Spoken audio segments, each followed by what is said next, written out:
I've been a watch lookout for about a year now. I spend most of my life alone in a small, window-lined, one-room shack atop a steel and wood-frame tower in the middle of the Great Smoky Mountains National Park. My only companions are my collection of cheap novels, a laptop computer with infrequent and unreliable internet service, and the two-way radio I use to communicate with the few other nearby towers and ranger stations. Nearby is a bit of a misnomer, though. Using my high-powered binoculars, I can just barely make out Tower 12 on a clear day, situated several miles to my west. Tower 15, the next nearest to my location, only appears as a glint of sunlight to my east when the sun catches it just right. I've been told the Parks Department intends to put up some additional towers in this area as soon as it gets the necessary funding, which is probably no time soon. That's fine with me, though. I like the solitude. It helps quiet my mind, keeps the memories at bay. I occupy most of my days either with simple maintenance in and around the tower, or scanning the dense sea of trees all around me for any signs of trouble. It's been a dry year, so the threat of fire is a constant one. This particular afternoon, I was clearing some brush from around the base of the tower that had begun to encroach on the fire road leading from my tower back to the main ranger station, 20 miles away. Even with the heavy suspension of the government-issued Jeep parked nearby, that was a harsh ride in the best of times. I had just finished dragging some brush cuttings off into the tree line when the radio clipped to my belt squawked. Tower 9, this is Tower 12. How copy? It was Billy Johnson, my supervisor. Nice enough guy, I suppose. Tended to leave me alone most of the time. I straightened up and stretched my back, wiping the sweat out of my eyes with my forearm, and keyed the microphone attached at my shoulder. Go for Tower 9. I replied as I replaced the shears and bow saw in the small storage shed near the base of the stairs. John, do you have eyes on a bit of smoke north of your position? Stand by, Bill. Really? I said, snatching up my water bottle and jogging up the metal staircase that wrapped its way around my tower. I didn't bother locking the 8-foot chain-link fence that surrounded my little compound. Chances were I'd be back down here soon enough. Reaching the top, I stepped through the trapdoor and onto the walkway that surrounded the cabin, closing it behind me. It was habit at this point. The last thing I needed was to take a misstep and tumble down through the open trapdoor. I'd probably end up breaking my neck. As I passed by, I reached into the open door of the shack and grabbed the binoculars hanging on a nearby hook. Rounding the railed corner of the walkway and turning my attention to the dark green blanket of trees stretching out before me, I saw the smoke almost immediately. A thin trickle of wispy white haze rose lazily above the canopy some distance off. Probably just some campers, I figured, though there weren't any approved campsites in that area. We always had more than a few folks every season who decided that camping off-trail in the deep bush sounded like a hoot. Most of them come back just fine, oblivious to the danger this wilderness poses to anyone not adequately prepared. Some have to be brought out by search and rescue. Some of them just don't come back. A ranger, or maybe even a random hiker, will occasionally trip across the deserted remains of a campsite and report it in. Those are the spooky ones, the ones where the people have just vanished and left behind a perfectly set up camp. No explanation, no clues, just a deserted clearing, often with perfectly intact tents and personal effects. But there are bears and mountain lions, along with a handful of lesser predators that roam these forests, and sometimes they get hungry enough to stalk and even get humans. And that doesn't even take into consideration the much more likely probability that folks step out of their tents at night to take a leak in the woods and quickly get lost, unable to find their way back to camp. Most humans aren't suited to survival in the wilderness, unfortunately. My radio squawked again. Tower 9, what's the word? Yeah, I see it, man. Looks to be a couple miles due north of my tower. What's your plan? He asked. I knew what he was really asking. Keep an eye on it and hope for the best, or take a trip over and investigate. After a brief moment's pause, I sighed with resignation. It's probably just a campfire, but I guess I'd better head on over and take a look, just to be sure. I didn't relish the thought of a trek into that area of wilderness, to be honest. It was the only area I hadn't explored during my time here. There weren't many trails headed in that direction, and the ones that did were badly overgrown and too narrow for the Jeep. A couple miles hike might not seem like a lot, but when you're out here alone, the dense trees seem to stretch on forever. 2 miles can seem like 100. Roger that, John, Billy replied. Take your pack and your rifle and check in periodically. Will do. Tower 9 out, I said, replacing the binoculars on their hook and shouldering the red canvas backpack, waiting dutifully in the corner chair. I grabbed the rifle from its rack over the doorframe, checked to make sure it was loaded, and headed out. As I locked the gate behind me, I threw my pack into the back of the Jeep and set the rifle beside it. The Jeep wouldn't get me far before the brush made the trail impassable, but if it saved me even half a mile of hiking, it was worth it. The sun was still high in the sky. I had plenty of time to get there and back before dusk, as long as I didn't dawdle. I started the engine and put the Jeep into gear, turning the wheels toward the unmaintained trail to my right. After only a few moments, the trees and canopy obscured any trace of the watchtower behind me. I was actually able to push the Jeep farther than I'd expected, a pleasant surprise. I was probably a mile along the trail before it crapped the bed. A massive pine lay across the path, much too large to go over. The dense underbrush around me precluded going around, and I immediately lamented not bringing the chainsaw. Cutting it up and winching the pieces out of the way wouldn't have been too difficult and would have saved me a ton of trouble. With a quiet curse, I stepped out of the Jeep and grabbed my gear from the back seat. I smiled to myself as a quote from a certain fictional adventure-seeking archaeologist came to mind. We walk from here. Marking the Jeep's location on my handheld GPS so I could find it again, I stepped over the thigh-high tree trunk and continued along the path. According to my earlier estimate, the trail I was walking seemed to head in the direction of the smoke, which was a blessing in my book. The less time I had to spend bushwhacking, the better. The trail narrowed as I expected, and before too long I was brushing branches and leaves with my shoulders. The forest, which had been alive with the chittering and chirping of animal life back at the tower, now seemed muted. The forest around me was growing denser, feeling oddly claustrophobic at times. I checked in with Billy a couple of times, advising him of my progress and promising to maintain periodic checks. He advised me that a weather front had rolled in from the ranger station, indicating an approaching storm that would likely reach us before nightfall. A quick check of my watch made me wince. I had already spent more time than I had predicted it would take to reach the suspected campsite. Maybe it was best to turn around and head back. The last thing I wanted was to get caught out here overnight with minimal supplies and in a rainstorm. I wasn't worried, but it sure wouldn't make for a comfortable night. If I had been farther from my destination, I probably would have turned back right then. I wish I had. Within another 20 minutes, however, I smelled the faint scent of a wood fire. Not strong, but it was there. I was even more certain of what I would find when I reached them. When I stepped out of the now almost non-existent trail and found myself in a sparsely treed area amidst a dozen or so wooden shacks, I halted in surprise. I had reached the base of a hilly rise covered in heavy forestry, and these old, forgotten cabins looked like they had been part of some sort of small settlement, perhaps an old logging camp, I thought to myself. I didn't know this place even existed and made a mental note to research it when I got back to my tower. I keyed the microphone. Tower 12, this is John. Do you copy? When Billy replied, his voice was staticky and distant. Hey John, Tower 12, what's your status? I frowned and looked around at the towering trees. I supposed I was asking more out of the portable radio than was reasonable. I was lucky I still had any signal at all, to be honest. I found what looks like an old logging or trapping camp, I said, meandering among the decaying and derelict cabins. Most of them had decayed to the point of collapse, and there weren't any with intact roofs.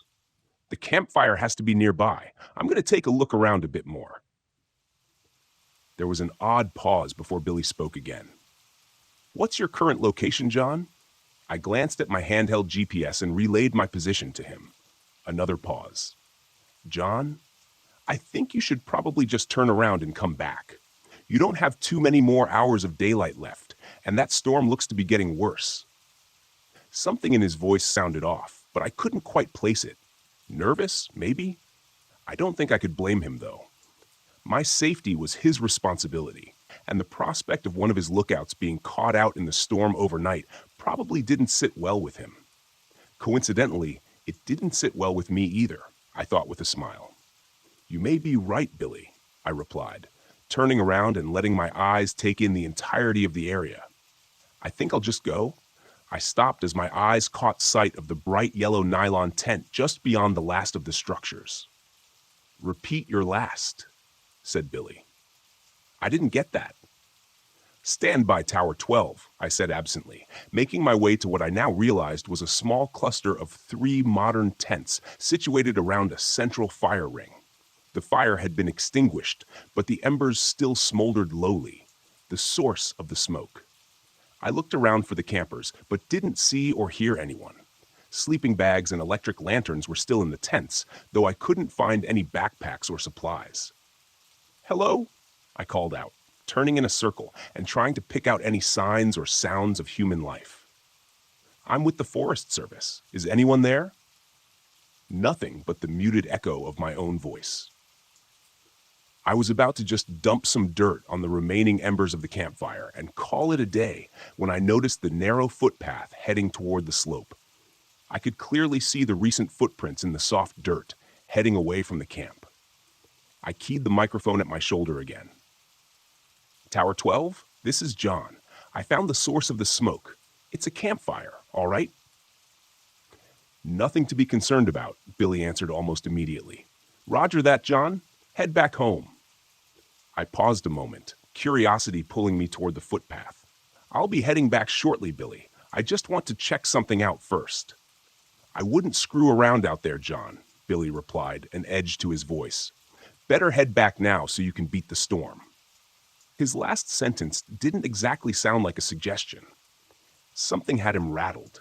I hesitated before I answered. Acknowledged. Knowing full well that I was going to check out the path a bit before heading back. Still, I didn't feel like arguing with my supervisor about something silly. Just a quick walk up that path, and then I'd be on my way. This path was even less established than the one I'd been on when I discovered the camp. But I could clearly see the prints of the campers in the soft dirt.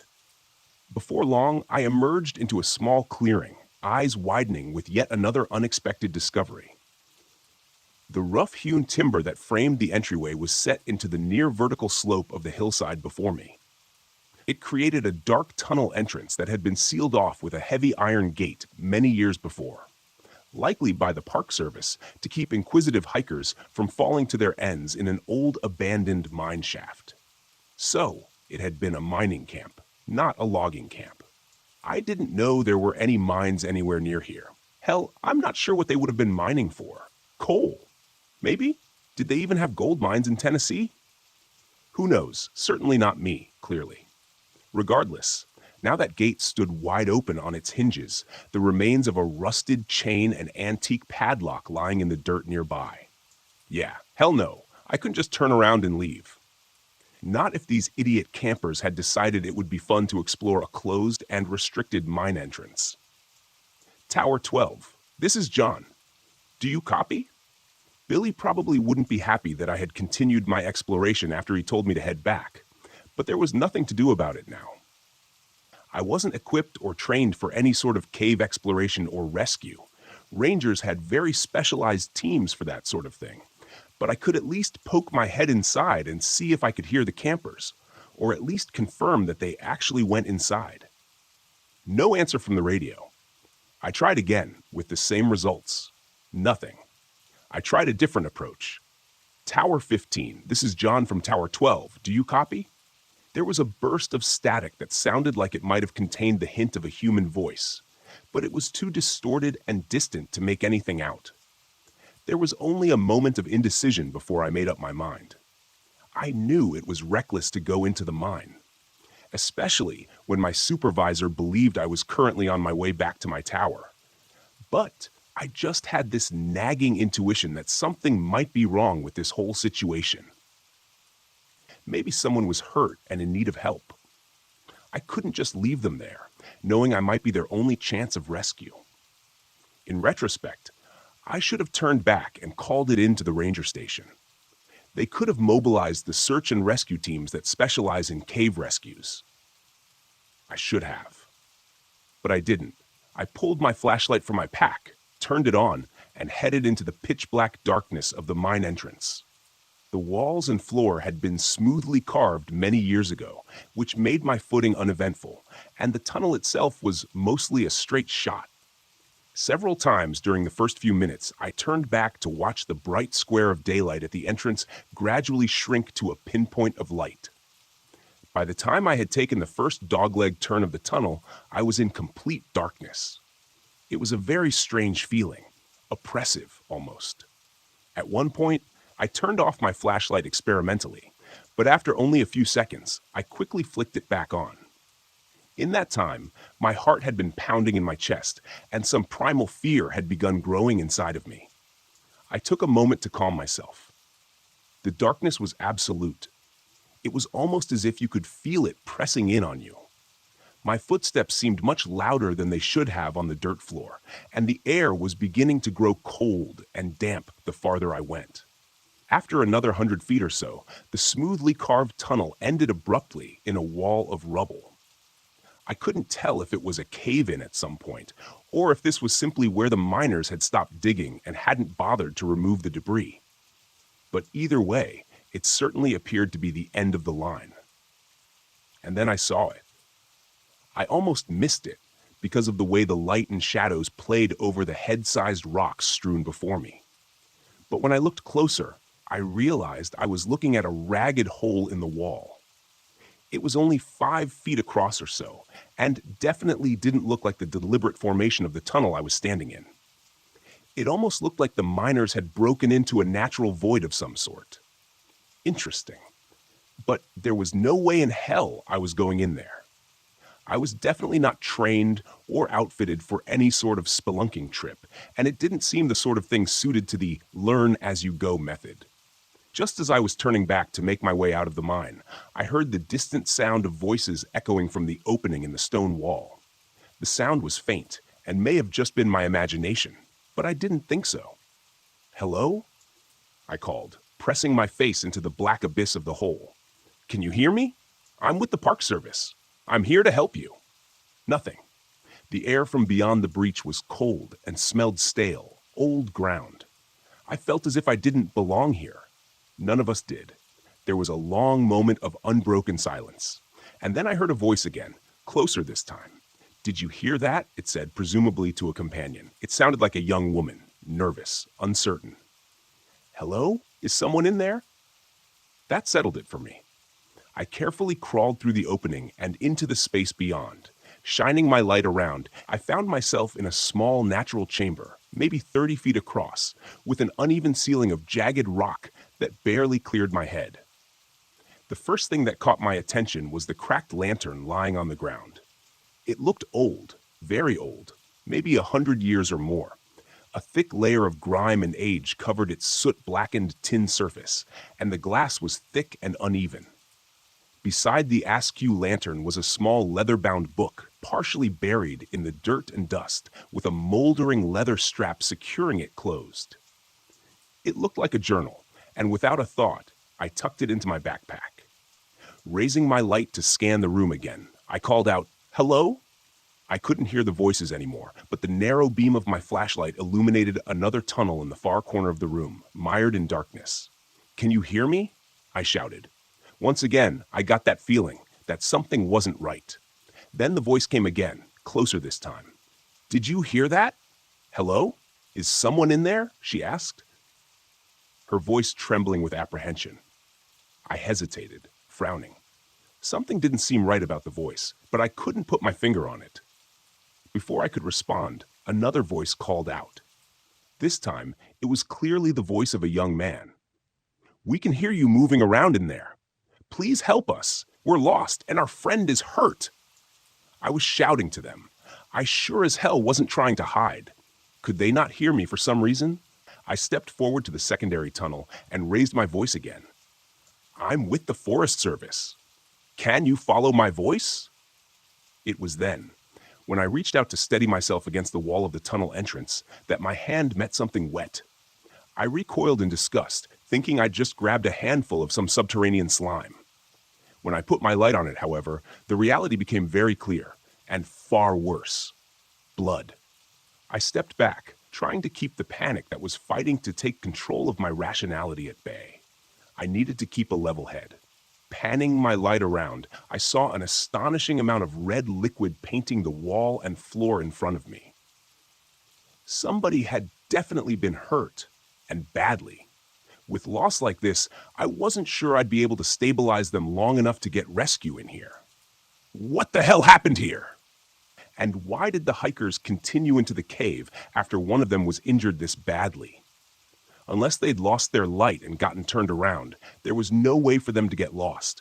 There hadn't been any branches to this tunnel since I first entered. All they had to do was turn around and walk until they saw daylight. The man's voice called again, now colored with the unmistakable tinge of fear. "What is that?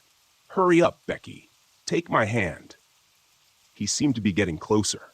At least if I could guide them to my voice, maybe I could get them out of here, get to higher ground, and radio for a rescue evacuation. They had a helicopter permanently stationed at the main ranger station.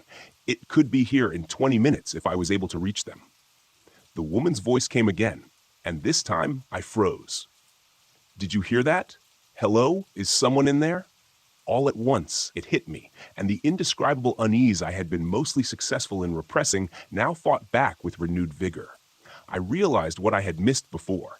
The woman had repeated herself twice more. No change in inflection, no variation in emotion or urgency. It was exactly the same, down to the syllable. It was like I was listening to a recording. "What is that?" repeated the male voice, now even closer. "Hurry up, Becky, take my hand." Below the words, I thought I could hear the stealthy sliding of something soft over rocks. It seemed like it wasn't too far beyond the tunnel entrance now. But I wasn't going to wait for it. I didn't think what I'd see emerge from the darkness would be a couple of college kids who'd had a rough time of it during a weekend camping trip. Now allowing my panic to run free, I turned and threw myself through the cave breach and landed roughly on the flat stone floor of the mine shaft beyond, skinning my hands to hell and banging my knee on a rock. Scrambling to my feet with a hiss of pain, I ran as fast as I could, only realizing once I finally burst into the waning light of the late afternoon that I had lost my rifle somewhere in that cave. It was darker now than when I first entered the mine, and a quick glance to the sky showed the angry black thunderheads that had moved in, just as promised, and much faster than I'd expected. I quickly swung the iron gate closed on screeching hinges and looped the chain between the bars as tightly as I could, securing it rather lamely with the hasp of the broken padlock. I stood there a long moment, bent over with hands on knees, trying to catch my breath outside the mine entrance. That's when I felt the first drops of the coming storm on the back of my neck. I straightened and looked through the bars of the gate into the ominous darkness beyond, realizing how ridiculous my barricade really was. It wouldn't do much good if something tried to get out, but at least it made me feel a little better, until I heard the voice echoing from the mine shaft, getting closer. It was unmistakable, uncanny. "Hello? Can you hear me? I'm with the Park Service. I'm here to help you." That settled it for me.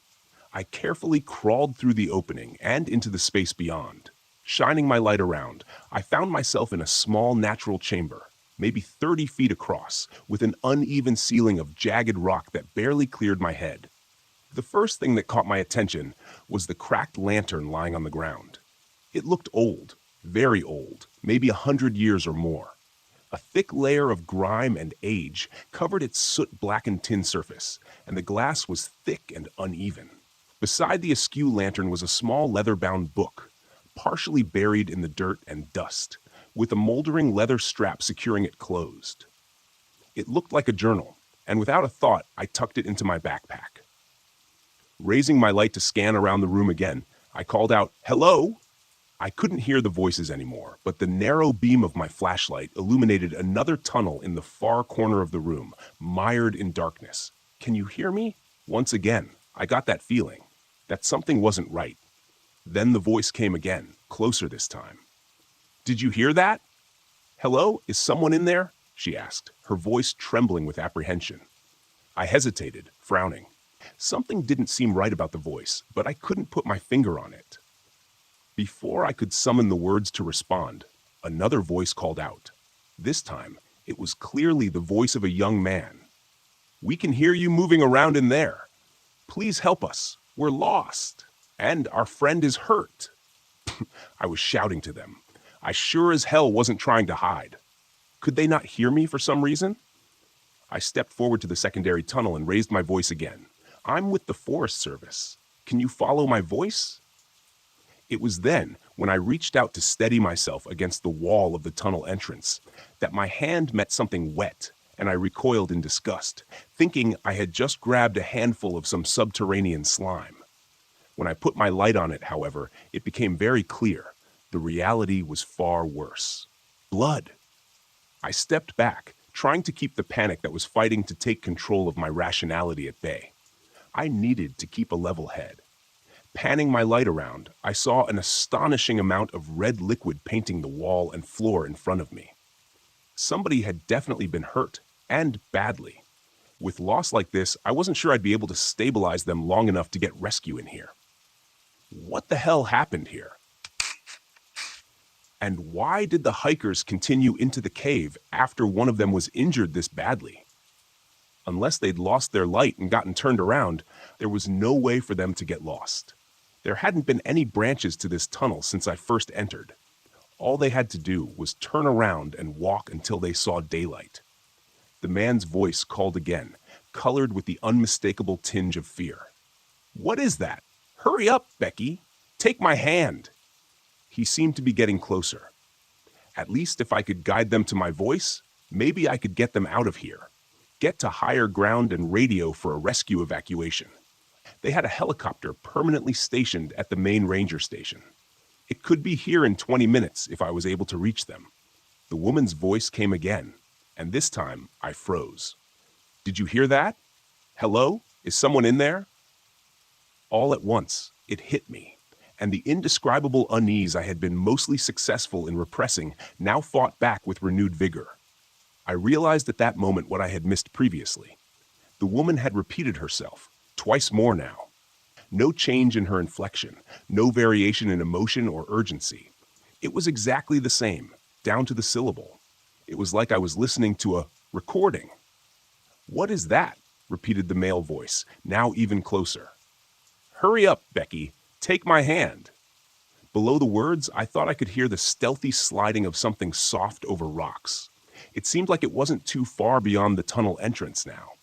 But I wasn't going to wait for it. I didn't think that what I'd see emerge from the darkness would be a couple of college kids who'd had a rough time during a weekend camping trip.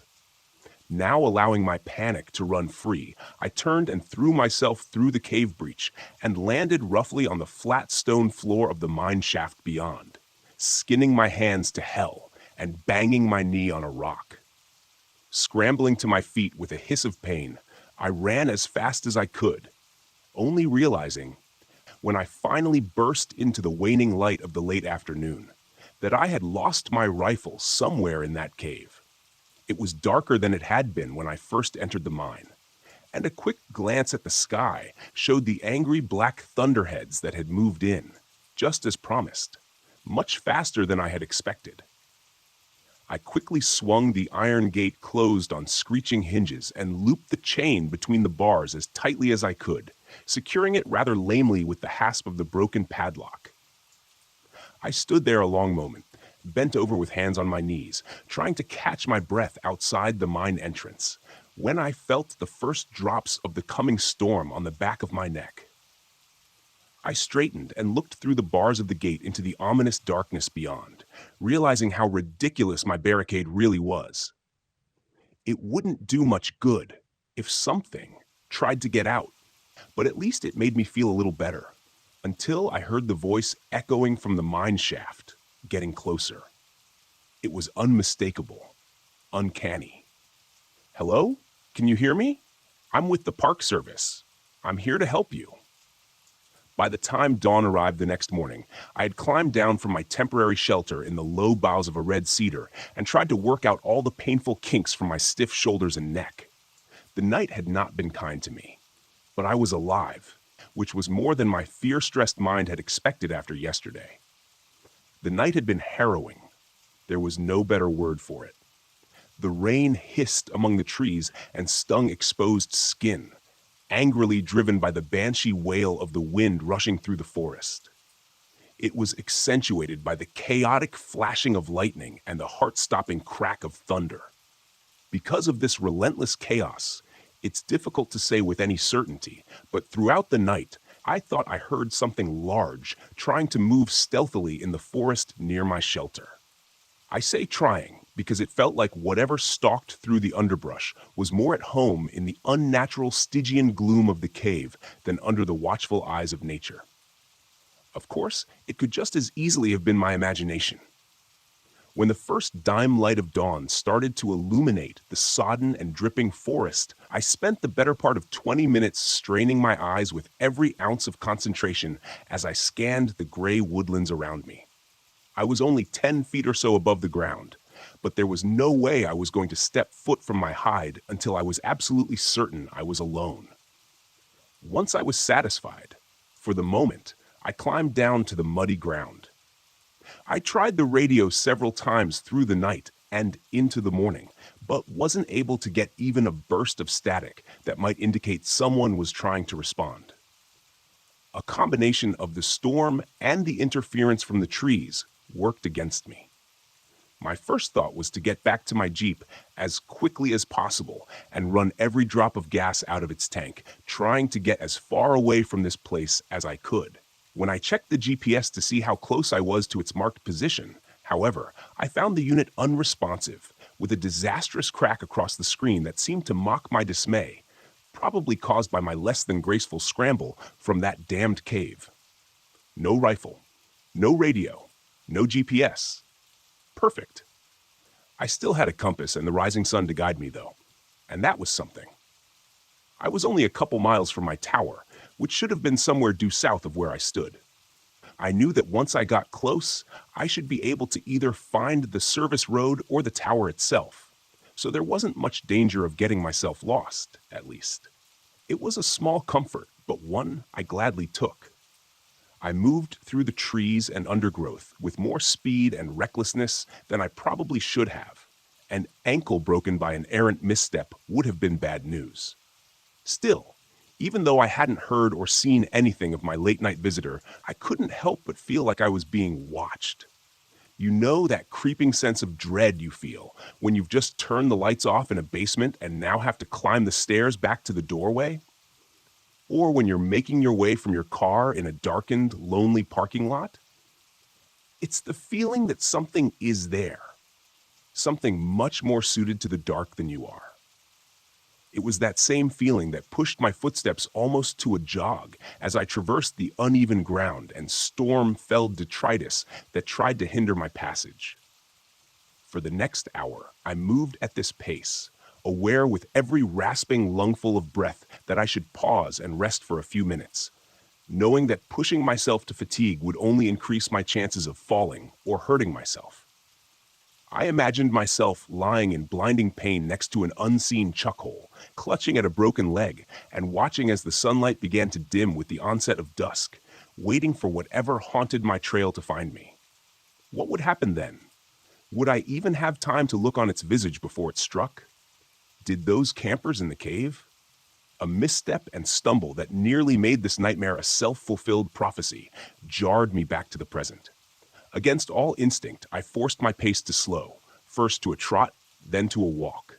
Then, reluctantly, I stopped completely, trying to catch my breath while I scanned the dense woodland around me.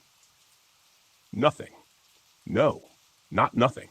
As my heart began to slow and my breathing returned to a more manageable cadence, I turned my gaze back in the direction I had been headed, and an unconscious smile found its way to my lips. The sun had risen high in the morning sky during my flight, and now I caught the flash of its reflection on the windows of my tower, not 200 yards directly ahead of me. I laughed aloud with relief, fully aware that the fear-tinted eruption was closer to the manic cackle of lunacy than anything else. I didn't care, though, and my feet started forward again on their own, quickly reaching a brisk pace. A few minutes later, I burst out of the trees into the maintained clearing surrounding my tower, feeling the full sunlight on my face for the first time since yesterday morning. Had it only been a day? It seemed like longer. I was so filled with relief that I didn't even register the fact that a forestry department Jeep sat parked near my fence-enclosed tower until I started entering the combination into the gate lock. The faded white 12 emblazoned on the corner of the windshield told me it was Billy's Jeep, which wasn't much of a surprise, I realized after a moment. After not hearing back from me, I was more surprised I hadn't returned to find an entire search and rescue team making preparations to find their lost puppy. I punched the 4-digit code into the mechanical combination lock on the gate and stepped through, making sure to close and lock it behind me. I stood there a moment, staring through the tall chain-link fence at the dense tree line, wondering if something waited just out of sight in the shadows, staring back at me with hungry anticipation. I shook myself of the sudden chill as best I could and made my way quickly to the staircase, taking the steps 2 at a time. Billy was going to be mad at me, I was sure, but the thought was a fleeting one that didn't take purchase. His displeasure was the least of my concerns right now. When I reached the top, I threw open the trapdoor and suddenly found myself looking down the muzzle of a very large rifle. Even in that brief moment of abrupt shock, I could register how the barrel trembled in the hands of its agitated master, and I wondered how close I came to having my life ended in a bright flash of light. The moment only lasted a second or two, and then Billy hastily swung the rifle away in a safe direction. "Damn it, John," he exclaimed, his tone an incongruous mixture of relief and fear. "I almost shot you." I stepped fully through the trapdoor and let it drop closed behind me. "Jesus, Billy," I breathed, leaning back against the railing. I suddenly felt weary and realized it was likely the adrenaline now rushing from my system that had kept me moving at such a hurried pace throughout the morning. "Where the hell have you been?" he demanded, stepping back inside my shack and taking a chair at the small table in the center of the room. I noted with mild interest that he kept the rifle leaning against the table beside him instead of stowing it in the rack over the door, but decided not to comment on it. Billy Johnson was in his middle years, maybe 45 or so, with a bit of a gut and grayish-brown hair trimmed close. He wore an impressive mustache that reminded me of something an Old West gunslinger might groom. He was dressed in typical attire, khaki Forestry Service shirt and brown cargo pants. In addition to the rifle I'd had the unfortunate opportunity to closely examine a moment earlier, I noticed he wore his .500 Magnum in a holster at his side. That wasn't too unusual when out in the bush. Bears and mountain lions can sneak up on you unaware. Having a hand cannon within easy reach goes a long way toward taking the fight out of them if necessary. It was a little unusual for a drive over to another tower, I supposed, but not exceptionally so, given the circumstances. I took the opposite chair, dropping my pack to the floor next to me. I realized my legs were still shaking anxiously and placed my hands on my knees to try to calm them. He was trying to deflect, but he was horrendously bad at it. He knew something. I was sure of it. "You know where I've been," I replied, gambling on instinct. I watched his face closely for a reaction and wasn't disappointed when he winced and turned his focus out the window and over the forest to the north. "I told you to abort and head back to your tower," he stated brusquely. "But you just had to feed that curiosity of yours, didn't you? You're lucky to be alive, you know that?" From my chair, I reached under the shelf to my right and pulled a half-empty bottle of Jameson and a couple of mostly clean glasses. Billy turned his head and raised an inquisitive eyebrow. Alcohol was a no-no up here. When I poured and handed him one of the glasses, however, he accepted it without a word. I took a pull from the other. "It's my own damn fault, I suppose," he continued, turning back fully to me. "It's been so long since anyone's even thought of Camp LeClaire that it didn't even click for me when you told me where you saw the campfire." I took another drink, then poured a bit more of the whiskey. "Camp LeClaire, that old mining camp?" I asked. "Logging camp, actually," he corrected me. "The mine was there long before the East Atlantic Logging Company set up out here. Nobody knows who dug it. Hell, nobody even knows when it was dug.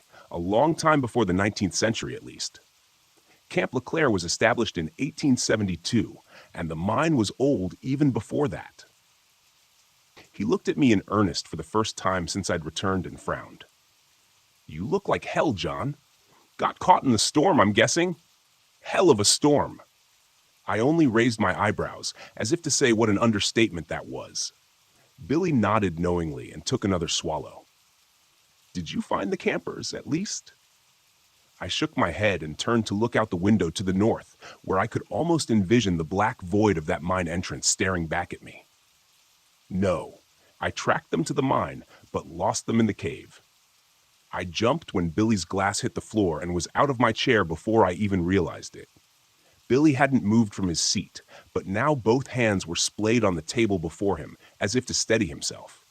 His pale blue eyes were wide and fixed on me. "You went into the cave?" he said, a sudden and horrifying realization dawning on him. It was then I realized my mistake. He hadn't known. He thought I had just discovered the camp and the mine, and then got caught in the storm overnight. A close call, but nothing that couldn't be undone.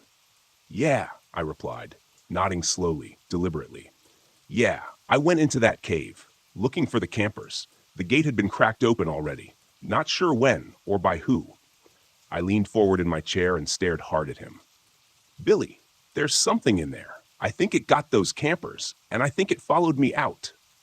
Yeah, Billy Johnson's face had gone white then, and I thought for a moment he might pass out. He scooped his glass up from the floor with numb fingers and poured himself another splash of whiskey, downing it in a gulp. When he spoke again, it seemed far away, distant. "Kiwatami. That's what the Chickasaw called it, and they were here long before we ever were. Angler is what the white man called it, among other names. Kiwatami." He nodded. "False brother. Lying men. Or something like that. Hell, I don't know. What do I look like? A translator? It means bad, no matter what language you speak. It means something is out there that isn't supposed to be. Something that was locked away a long time ago, and forgotten." It was then that he stood and grabbed up his rifle, as if suddenly remembering something. "I need to get back to my tower and make a call." "No," I gestured to the radio base station sitting patiently on the table near the door. "Why not use mine?" Billy shook his head. "Sorry, John, but it doesn't work that way. Special phone, special number. I just hope I'm not too late." I started to stand. "I'll go with you," I said. He pointed a stern finger at me and narrowed his eyes. "No, you stay here. Strap on your handgun and make sure it's loaded." His voice was calm, almost cold, and didn't leave much room for debate. Still, I had no desire to stay here alone with whatever this angler thing was, roaming around out there. "Billy, I can go with you. I can help." I started to argue, but was quickly cut off when he took a menacing step toward me, and I realized just how much I'd underestimated him because of his normally easy manner. "You will stay in your damn tower, and you will follow your orders," he roared. I unconsciously took a step back and reclaimed my seat, only managing a shaken nod in acknowledgement. He took a trembling breath, pointed at the radio, and said in a slightly less terrifying tone, "And keep that thing on. As soon as I'm back at my tower, I'll radio you with updates." A moment later, he was gone, and the trapdoor slammed shut behind him. I stood and retrieved the Pelican case from under my cot. Inside was the same model of Magnum revolver that Billy had been wearing, heavy and cold in my hands. I loaded it and belted on the leather holster, feeling the reassuring weight tugging at my waist. "John?" I heard Billy call from below. I went outside to the walkway, leaning over the railing. He was standing beside his Jeep 50 feet below, shielding his eyes from the bright sunlight as he looked up at me. "Make sure to keep everything locked. I'll come back for you," he shouted. I raised a hand to him and slid the latch shut on the trapdoor with my toe. I turned back into my shack just as I heard Billy's Jeep fire up, and a moment later, drive off down the rough service road toward his tower. I glanced back to the north, to the place where I had first seen the campfire smoke rising the day before, and suppressed a shudder. I was alone again, safe in my tower and armed, but alone. Abruptly, like an unexpected wave of nausea, the feeling that I was being watched washed over me with a chill, making the hairs on the back of my neck stand on end. I looked back over my shoulder to where Billy had been only a minute before, but saw only the rough service road and the dense, impenetrable tree line beyond that. Probably just my imagination. But the feeling didn't diminish, and with every passing breath I was more and more certain that there was something nearby, just out of sight, standing stone still in the gray-green foliage, waiting. I stood there a long moment, eyes straining for any hint of movement or alien shape among the shadows. But if it was there, my human eyes weren't sharp enough to pick it out. I stepped back through the open doorway of my shack and dropped down into the chair again, my eyes catching the bottle of whiskey before me. I was tempted to pour another drink to help settle my nerves, but I could already feel the tickle of a buzz at the edges of my mind from what I'd already drunk, and quickly decided that the last thing I needed was for my reflexes and awareness to be dulled right now. I'd made more than one poor decision in the last 24 hours. I didn't think adding another to the pile was such a great idea.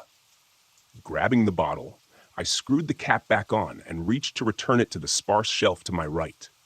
As I did so, my boot caught my pack, knocking it over. Without a thought, I reached down to move it out of the way, and then remembered the old weathered journal tucked inside the front pocket, the one I'd found in the cave. I reached into the unzipped front pocket. For a frustrating, alarming moment, my searching hand couldn't feel anything in the compartment, and I feared I had lost it in my chaotic escape. But then my fingers brushed the familiar shape, and I withdrew it, setting it in front of me on the table. I could see the book much more clearly now in the daylight. It wasn't overly large, just a little bigger than my hand, and maybe the thickness of my thumb. There were no markings on the front, except for a simple, grimy brass loop that secured the leather strap holding it closed. I wasn't sure I wanted to see what was inside, but I needed some answers. Anything. A stray sound from the trees below rose to my ears, and I froze, listening intently for more. But none came. The forest around me was silent again, and I turned my attention back to the journal, pulling the strap free from the cover and turning to the first page. From the pocket of Andrew Robinson, it said. The writing was neat and compact and distinctly male. The ink was a rich black, scrawled upon brittle yellow pages, and though faded with the years, was still mostly legible. I turned to the next page, where the entries began. I felt as though I had dropped into his account midway, as though this was just the latest in a series of journals that this Andrew Robinson had been keeping. July 23rd, 1891. After nearly a week of hard overland trekking, we reached the abandoned camp late this afternoon, exactly where the old trapper said we would. Sikwahi, our Pawnee tracker, has once again astonished me with his overland navigation skills. I must admit, I was skeptical at the yarn the old trapper had spun in the crowded confines of the common house in Dun Creek, especially after I smelled the drink on his breath. But the professor never doubted him for a moment. The man's instincts for reading human character are absolutely singular. The camp looks to have been abandoned, and I have to admit to a certain unease as we inspected the rough cabins. There isn't a soul to be found, and it looks years abandoned, yet everything stands as if awaiting the loggers' return at any moment. Strange. July 24th, 1891. Our small troop of intrepid adventurers made camp in the center of LeClaire last night. Though the cabins likely would have been more comfortable, I doubt any of us would have felt at ease intruding upon them. Richards laughed it off when someone mentioned how peculiar it was that the loggers had departed in such a hurry that they abandoned their personal possessions. But I could see in his eyes that he found it odd as well.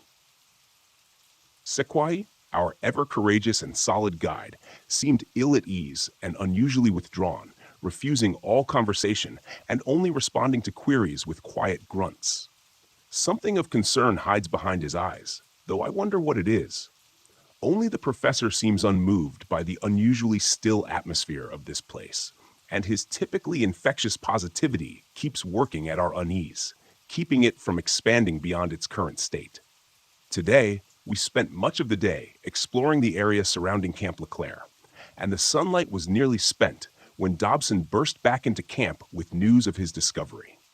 We, all of us, raced at a moment's notice behind him as he led us along an ill-used and nigh invisible footpath that led ever upward upon the site of the northern rocky slope. When the path terminated, we were deposited before a truly curious sight. A barricaded tunnel entrance had been bored into the rock face by some unknown hands. I suspect some sort of exploration tunnel or adit dug in search of precious ores, especially given the nation's more recent history with gold fever. The wooden barrier, roughly assembled from a hodgepodge of heavy timber beams, was curious, and several of our group commented on it, but the professor dismissed it as a triviality. So the matter was dropped. It is far too late in the day to proceed further, but we plan to penetrate the barricade and enter the tunnel in the morning. The excitement among the men is palpable. July 25th, 1891. Sequoia is gone. He took his supplies and his prized Winchester rifle and fled sometime during the night like a phantom. This is a shocking blow to us all, but none more so than to the professor, with whom the Pawnee Tracker had partnered for a number of years across much of the eastern states. We have no explanation for his sudden desertion, and it sits ill with the entirety of the group. The overall mood has darkened, I fear. Still, we must push onward. July 25th, 1891. Addendum. It took more than 2 hours of hard labor, but we were finally able to gain entrance to the mine shortly before noon today.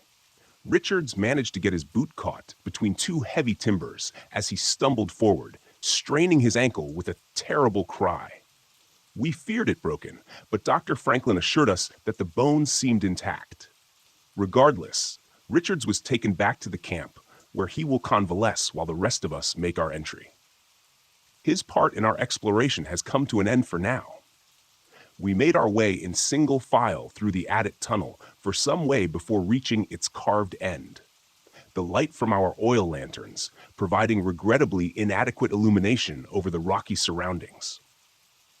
When we reached the terminus of the mine tunnel, our hearts sank for a moment, before the professor gave an exclamation of discovery and suddenly disappeared through a nearly hidden rift in the wall, surrounded by jagged rocks. We eagerly followed him through, careful of our footing as we went, and found ourselves in what I can only assume to be an accidental breach by the miners into a natural cave system. The air was chill and moving, but our excitement at this discovery allayed any concerns or discomfort it might have caused. The professor directed us to set a secondary camp in this new chamber, which will be used as a staging point for further exploration. So we spent the rest of the day bringing supplies from our main camp and constructing a smaller version in this moderately sized chamber.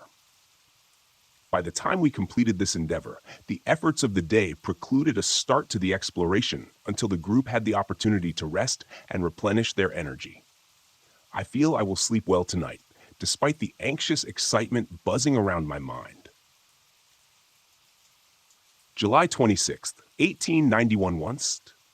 Another shock. When we awoke this morning, O'Connor was gone. The Irishman, who has ever been reliable and constant as the North Star, was assigned first watch last night. There is no trace of him, and no indication that he took any provisions or even his personal rucksack with him.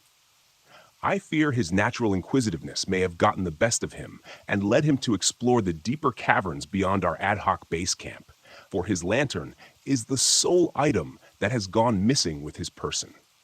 The professor immediately rallied the rest of our small group, 7 in all now, and mounted a search for our lost companion.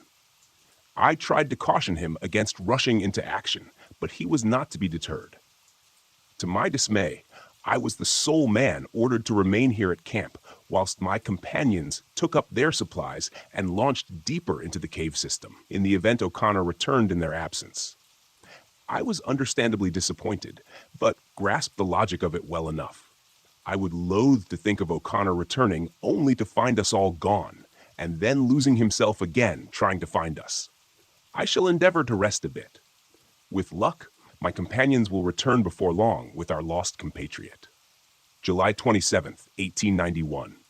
I am at my wit's end and am unsure how to proceed. It has been more than a day since the professor led the rest of the men in search of poor O'Connor, and I have felt their absence as keenly as I am aware of my own solitude in this cave.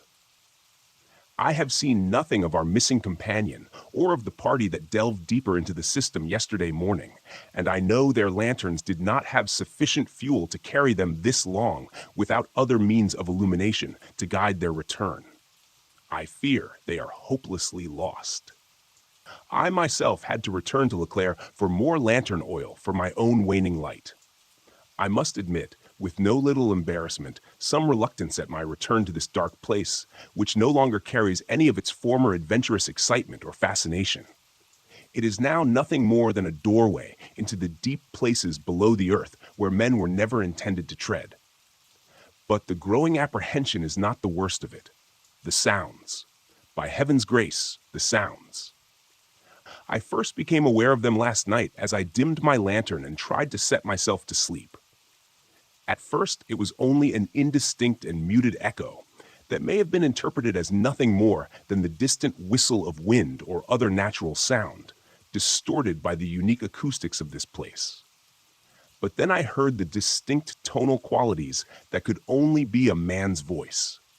I instantly rose and took up my lantern, raising the flame and rushing to the entrance of the cave that had swallowed my companions. There I stood, listening with such keen focus that I felt beads of sweat upon my brow. I would swear upon a holy book that it was the distant calls of the professor himself, and I eagerly called back with as much fervor as I could summon, hoping desperately to guide them back to me. However, the instant I called out, the voices vanished, and I was met only with the suffocating silence of an open tomb. There I stood, straight as a sentinel, praying for a response from my friends. After several minutes of absolute silence, my thoughts began turning to dark things. I became painfully aware that anything beyond the weak cast of my lantern would be utterly invisible to me. But I, on the other hand, would be lighted as a beacon to it. I pushed these thoughts from my mind as forcefully as I could, inwardly chastising myself for seeing ghouls where none existed, and was about to call out again to my lost companions when I heard it. The voice came again, echoing from the claustrophobic abyss that lay before me, mired in the blackest darkness one could imagine. It was still some distance away, but I was certain it seemed closer now. When I heard it a third time, I was just barely able to make out the words, but it was enough to be sure. My own words echoed back to me from the depths of that cave, in my own voice. I staggered and nearly dropped the lantern at that moment. Could the legends be true? The professor always seemed to believe them, though I must admit I attributed his faith to the unwavering certainty he held in those things lost to antiquity. He had always maintained that a legend, especially one whispered by so many indigenous peoples without mutual contact, must have some root in truth. But that line of reasoning is antithetical to modern civility, and I must reject it. I must focus on the more probable explanation, that my already stressed nerves were turning my fears against me. The voices must be those of my companions, lost in the dark but near enough to hear their calls. They must be. I am not certain what lies next, but I know that I cannot abandon my companions, my friends, to wander the darkness until they fall from exhaustion or dehydration. not while I might yet help them. I will leave this written account at the entrance to the cave. This lantern is nearly spent, but I have another with a full vessel that I will take instead. If I do not return, at least someone may know of our passing here. May God be with us all. I closed the journal with a trembling hand, momentarily lost in what I had just read. How is it possible? The journal was more than 130 years old. No animal alive then could be what pursued me now. What if it's not an animal? The sudden burst of static from Billy's call, simultaneously erupting from my radio base station and the portable handset clipped to my shoulder, made me jump and drop the journal on the floor. Heart pounding, I cursed under my breath and keyed the microphone. Tower 9, I answered, my voice tight as I spoke. My eyes drifted out across the sky to the east, where darkened thunderheads had been unknowingly gathering and marching slowly in my direction. I shook my head. Icing on the cake, I thought. John, what's your position? Asked Billy. The self-assured authority that had filled his tone before was strangely absent, now replaced with something else. Fear. I frowned a moment at the question before answering. Where do you think, Billy? I'm in my tower, just like you told me. A strange pause came before he spoke again. John, this isn't some sort of joke, right? You're not outside of my tower? I was growing more agitated by the moment. What sort of question was that? I had no jeep. There was no way I could have made it to his tower in such a short amount of time, even if I'd wanted to. No, Billy, I answered with more force than I'd intended. I'm not outside of your tower.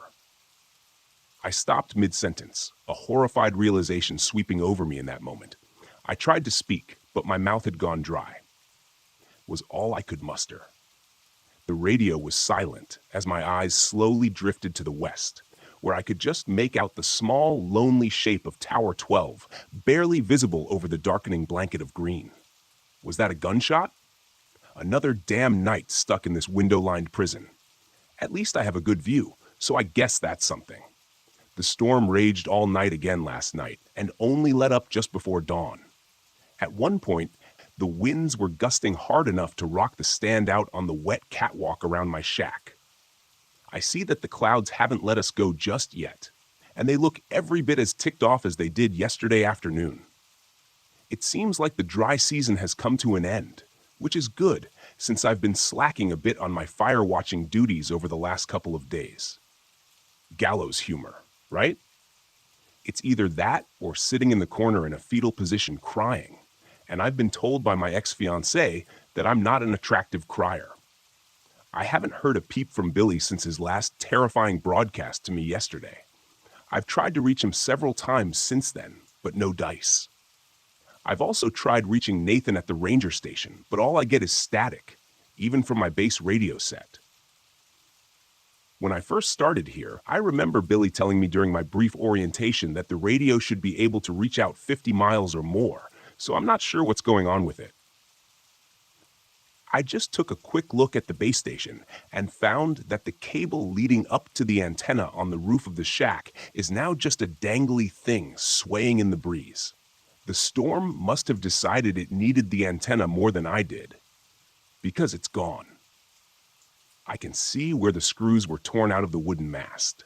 And before you say anything about whatever this thing is that's been stalking around deciding to sabotage my radio, I should probably tell you that the wooden antenna mast looks like it's been around for a long time. The wood was probably dry rotted to begin with, and now that it's soaked, it crumbled away in little wet brown bits as soon as I probed at it with my fingers. Speaking of whatever this kiwatami or angler thing is, I'm just going to call it a mimic, I think. I haven't heard or sensed anything weird since yesterday. I'm assuming it's still out there somewhere, but I don't think it's nearby. If it's still anywhere around here, it's probably somewhere near Tower 12, or at least that's what makes the most sense to me. Anyway, which brings me to my shiny new lunatic idea. My Jeep.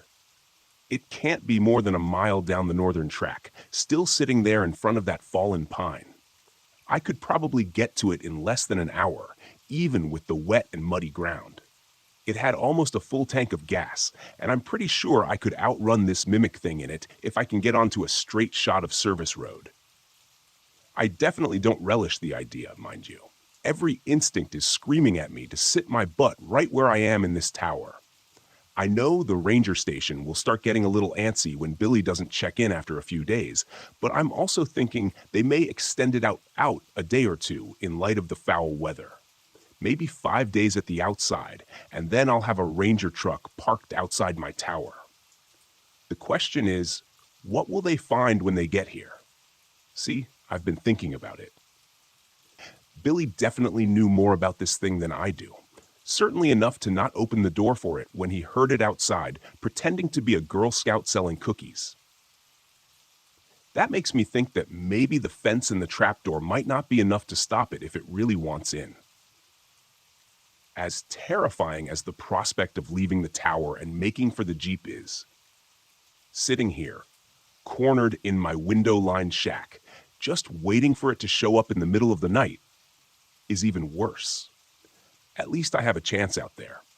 I still have the Magnum. It's been holstered on my belt since yesterday. They don't issue pea shooters for bear protection out here. This thing is the most powerful handgun in mass production. It'll put down anything in North America, as long as you can hit it right. Any normal animal anyway. Who knows what this thing is capable of? Still, it does provide a level of comfort and gives me some confidence that my plan may work if luck's on my side. For now, I'm going to try to eat a granola bar, put something in my churning stomach, and try to build a little energy. I don't think I've eaten anything since early yesterday. After that, I'm grabbing my pack and heading out. Wish me luck. I left my tower shortly after 10 a.m., and let me tell you, those were some of the most difficult first steps I've ever taken in my life. Stepping out through the chain link gate into the open space beyond my small compound felt like I was stepping off the roof of a skyscraper.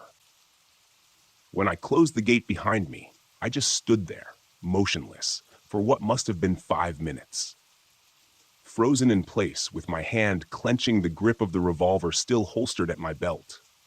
Even with all the stress and anxiety swirling around in my head, I was amazed at exactly how keen my senses seemed in that moment. It felt like I could hear every rustle of leaves and smell every damp patch of moss in the thousands of acres of wilderness surrounding me. In that moment, I felt very small, very insignificant, trivial. When my chest began to ache, I realized I had been holding a breath in. Subconsciously afraid to make even the slightest sound, I let it out slowly and forced myself to breathe normally again. Scanning the trees, I turned slowly in a circle, eyes searching for anything that seemed out of place, like it didn't belong. But there was nothing there. Everything seemed normal, at least to me. Casting one last look over my shoulder at the refuge of my tower, I started off along the seldom-used service road to the north, careful of my footing on the muddy and uneven ground. I allowed myself to move at a slow jog, fast enough to make good progress, but not so fast that I was announcing my presence to the world. Not so fast that I couldn't hear the forest around me over my own breathing. I stopped a couple of times during my trek to catch my breath and take a drink of water, and thankfully still seemed alone and unpursued. For now. I wondered if it was out there somewhere among the dense trees, hiding in the muted gray shadows of the forest. Maybe it was looking for me at that moment. Perhaps it had returned to my tower in my absence, found it empty, and was even now tracking my flight along this trail. If I paused long enough, would I see it suddenly rounding the gentle curve behind me as it caught up? Or did it prefer to move more stealthily among the trees and underbrush, laying in wait alongside the path ahead, ready for my approach? I had to forcibly shake myself of that line of thought. It wasn't doing me any good. Not now.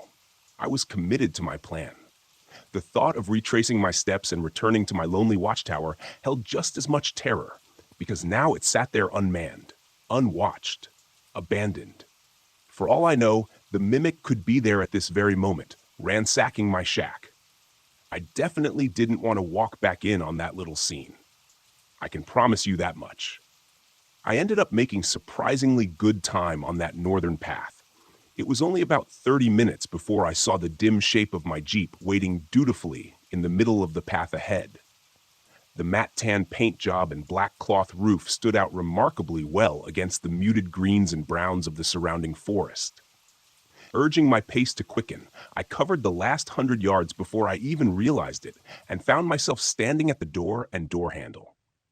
I paused. A chill ran down my spine, inciting an unbidden shiver. I realized then how quiet the forest around me was, and I wasn't sure how long it had been this way. I felt that something was out of place, and so did the native fauna.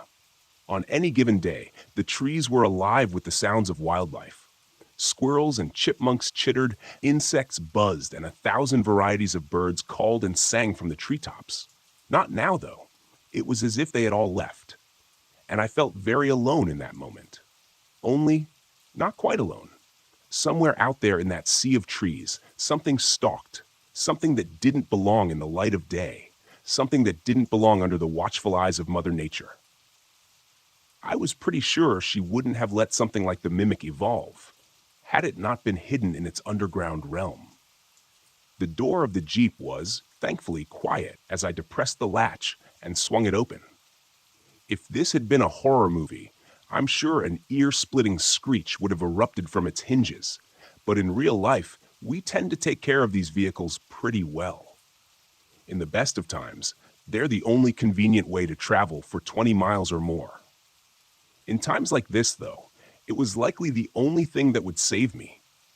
I jumped in and pulled the door shut behind me with a dull thunk, subconsciously locking it. I almost laughed aloud when I did that. The entire top of the Jeep was nothing more than canvas and plastic windows. A feisty hamster could probably have penetrated my little haven. I doubt the mimic would even think twice about it. The Jeep fired up immediately when I turned the key in the ignition, and I threw it in reverse for the most ungraceful 14-point turn you've ever seen on the narrow and muddy service road. Once I got turned around, I didn't waste any time directing it back the way I came. The service road was really little more than an uneven and ill-maintained dirt trail, and was only ever used infrequently by the rangers and lookouts. As I'd previously mentioned, it was a rough ride, even for the heavy suspension of my trusty steed. So I had to keep it at a reasonable speed. The very last thing I needed was to snap an axle or bounce myself right off the road and into the trees. Compound the condition of the trail with the fact that it constantly curved as it progressed, and it meant that even my best speed wasn't too much faster than I could run on foot. That's okay. Once I got past my tower, the service road was generally better maintained and followed a more or less straight path. I'd be able to build some decent speed there, and I'd be out of the wilderness and standing at the ranger station in an hour or so. The abrupt appearance of my tower caused me to feather off the gas as I rounded the last curve from the northern track. I slowed to a crawl and squinted through the now dirty windshield. From here, everything looked exactly like I had left it.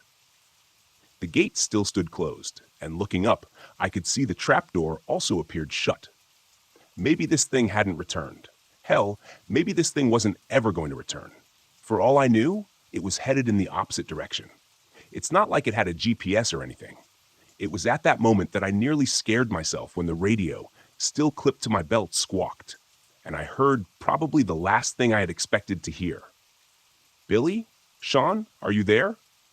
The signal was pretty clear, but his voice sounded weak. I almost didn't respond. I was frozen, indecision clouding my mind. I didn't know what I could trust to be true, but I doubted that this mimic had read the radio manual and learned to operate the handset. I snatched the handset from my shoulder and keyed the mic. "Billy? Holy crap, is that you?" He answered me right away, and I thought I could hear relief in his tone, buried under his pained words. "John, thank God. I was afraid you were gone." My eyes drifted to the trail leading past my tower, toward the ranger station, toward safety. Another 5 minutes, and I would have been over. "I've got my Jeep, and I was just about to haul it for the ranger station," I replied. "What's your status?" There was a moment of silence, and I wondered briefly if he'd even heard me. But then he answered, I'm not doing too good, John. I'm in my tower, but that thing hurt me. I've been drifting in and out. I patched myself up as best I could, but I can't stop the cut on my leg. I frowned and closed my eyes for a moment, asking a question I was pretty sure I knew the answer to. Are you able to get to your Jeep? I thought I heard a coughing bark of laughter before he answered. I don't think so. I'm pretty banged up. What happened? The thing got into my tower. I managed to get off a shot at it, but not before it got the jump on me, he explained. It took off before it did me in, so I think I hit it. I don't know where it is now, though. My tower is wide open, and it hasn't come back, so maybe it's gone. I doubted that. Things never work out that simple. Are you stable? Can you be moved? Another silence. And then, I know what you're thinking. Haul it to the ranger station. That's an order. I dropped my forehead to the steering wheel, closing my eyes and cursing. It would have been easier if Billy hadn't radioed me. I know it's selfish. I know I'm a jerk for even thinking it. But I could have been blissfully out of range if he had only waited another 10 minutes. I could still put the throttle down and get out of here. I could still race for the ranger station and have them mobilize a chopper to come back for Billy. But they were at least an hour away. Factor in the spin-up and travel time for the helicopter, and you're talking more like an hour and a half before anyone gets to him. He didn't sound good. Something told me it was unlikely he would last that long. I could still turn left. I'd likely survive. But could I live with myself knowing that I left Billy to pass alone in his tower? What if our situations had been reversed? Sure, I might be saying the same words he was saying now, but in my heart, I'd be pleading for that voice on the radio to help me. I couldn't imagine being in his position, lying there hurt and running out of time, knowing that his safe haven was wide open and that thing was out there somewhere. Look, I know what you're going to say. I know what you're probably already saying. Don't be stupid. This is exactly why everyone dies in a horror movie. I get it. Believe me, I get it. But this isn't a movie, and my friend is lying there in his shack. If I can get to him and get him into the Jeep, we can both be out of here, leaving all this twisted nightmare behind us. Billy, I'm headed your way. Get ready, because we're going to wrestle you down the stairs and into my Jeep as quickly as we can, I said, cranking the wheel to the right and taking the western trail with more speed than I should have. John, I gave you an order. Get out of here, now. Despite the situation, I managed a sardonic grin as my rig bucked and bounced over the uneven trail. Billy, I'd like to take this opportunity to officially tender my resignation from the Fire Watch. Now shut your mouth and conserve your strength. I'll be there in 15 minutes. 15 minutes turned out to be a pretty good guess. Before long, I skidded to a halt outside Tower 12, next to Billy's ride. I opened the door and stepped out into the quiet air, my handgun coming out of its holster and held before me like some sort of shield. I took a quick moment to let my eyes roam over the surrounding woodlands for any sign of movement before quickly jogging around my Jeep and toward the compound's entrance. I passed through the open doorway, taking note of the heavy chain-link gate that was lying twisted 15 feet inside the fence. Another dozen paces, and I was at the base of the stairs, craning my neck to make sure nothing was awaiting me above. I keyed the mic at my shoulder and said in a low voice, "Billy, I'm outside your tower right now. Heading up? Don't shoot me." I turned the volume down just in time for his response. "Damn it, John, I told you to leave." But despite his words, the gratitude and relief were clear in his tone. I started up the stairs, revolver still held at the ready as my other hand ran tightly along the railing. My eyes were drawn to the red-black spot staining the gray paint of the steel steps. I found even more of the viscous fluid on the railing as I continued my ascent. Blood, but not Billy's. Good. I hope that idiot is lying in the woods, breathing its last breath. He definitely hit it, but I had no way of telling how seriously it was hurt. In a human, bright red indicated an arterial bleed, a significant injury. But with this thing, who knew what black-red meant? I climbed the rest of the staircase as it ran around the tower and stopped just below the open trapdoor. "Billy?" I called out cautiously. A pause. Then came his reply. Shaky and with a wheezing sound I didn't like at all. How do I know it's you? Say something that this idiot couldn't have heard you say before. I've always admired and respected you, I answered without hesitation. Jerk, he muttered. Come on up. I took another couple of steps, cautiously poking my head through the trapdoor. Billy was sitting upright, more or less, resting his back against the doorframe of his shack and aiming his own handgun generally in my direction. As soon as he saw my face, he dropped his hand to his side, the stainless steel barrel falling against the metal walkway. As I stepped fully through the trapdoor, I noted two things immediately. First, there was a significant amount of that black red splattered around. Second, I realized how badly injured Billy was. His face had gone gray with a sickly paleness, and his breaths came in ragged hitches. Soaked bandages wrapped both forearms, and the side of his face was covered with a crimson rag taped haphazardly down. His entire khaki park shirt was painted in a hellish tie-dye of shades of red. But it was his leg that worried me most. A tourniquet had been tied around his thigh, but the pant leg below that was cherry red and glistening in the late morning light. Jesus, Billy, I exclaimed, holstering my gun and rushing to his side. He waved me off as I knelt beside him. I know it looks bad. Save it for later. Let's get out of here before that thing decides to come back for another round. I nodded and stood again, taking a quick glance past him and into his shack, a twin to my own tower. Normally, Billy's looked like a war zone. Now, his table and desk had both been overturned and smashed, along with his base-set radio. On the floor nearby was a satellite phone, its antenna and display obviously smashed during the attack. Lifting his arm over my head, I helped him to his feet. He grimaced in pain, but threw his remaining strength into it, and with mine, we began the precarious descent through his trapdoor. Did you at least get to make your phone call? I asked him as we took the steps carefully and agonizingly slow. He shook his head. It got here just as I was getting ready to. It was using your voice, telling me that you were from the Park Service and that you were here to help. He looked at me with shaken astonishment. It sounded just like you, John, but when I looked over the catwalk railing down at it, he winced again as we half stumbled on a step. Almost there, I said. He continued, Holy hell, I've never seen anything like it. I shook my head as we reached the bottom step and moved onto the rain-soaked ground, grunting with exertion. Save it, Billy. We've got a long ride ahead of us. Plenty of time for that later. He just nodded as I maneuvered him around to the passenger side of my Jeep and helped him climb in.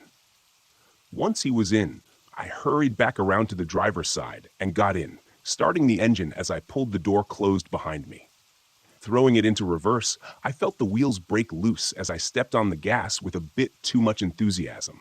I swung the 4x4 around and put it into drive, pointing it back toward my tower and beyond, toward safety. I only had a heartbeat's warning from Billy before I saw it, barreling from the underbrush at us. It threw itself, a great mess, crashing into the side of the Jeep, and Billy scrambled to get away from it, dang near climbing over the center console in the process and knocking my hands off the wheel in his panic.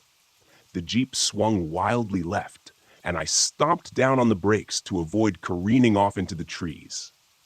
One of the front wheels dipped off the road, and the steel bumper crashed through a small cluster of oak saplings, halting us abruptly and stalling the engine. Everything went silent in that moment as we froze. My breath hitched in my lungs, and my eyes widened in shock as I laid eyes upon this abomination for the first time. My first impression was that it was much larger than I had thought, but the nightmare visage before me eclipsed such a pedestrian observation. The thing stood in the middle of the trail, still shaking its head as if trying to recover its senses after the collision with the 2-ton vehicle. It looked vaguely humanoid in a sense, but it walked on forelimbs clearly proportioned to such a task. It was hairless, with mottled pink-gray skin stretched tight over muscles, bones, and odd, unidentifiable growths. The limbs seemed to have joints that bent in all the wrong directions and ended in what should have been claws. But instead of the distinctive keratin-composed sharp nails so familiar in the natural world, these seemed to be extensions of the creature's skeletal structure, protruding painfully through its veiny, translucent hide. But worst of all was the bulbous and disproportionately large head that topped an oddly gaunt neck. It was oblong and reminded me of the shape of a feline skull in general appearance. Its maw seemed to jag a tear across its face, with ill-fitting and chaotically positioned teeth that didn't seem to allow the mouth to close properly. I couldn't see any eyes, but where they should have been were instead two bulbous, cyst-like organs, seeming to bulge and flatten in a slow rhythm, as if bladders filling with air or liquid. I reeled back in revulsion as it turned its sightless head in our direction, searchingly. Flaps of skin on either side of its malformed snout opened slowly, like some obscene blossom composed of milky gray bat wings, and I had the sense that it was using them to somehow locate us.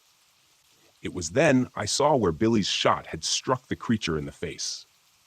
One of the snout flaps was nearly completely cut, hanging limp in contrast to its sibling, and a gouge furrowed by the shot's travel creased along the right side of the thing's head. When it turned its head farther in our direction, I could see clearly where it had bled significantly from the shot, but was horrified to see that the wound had already sealed itself, and a shiny silver scar was left to mark the incident. "I knew I hit you," Billy whispered. The mimic stopped its motion.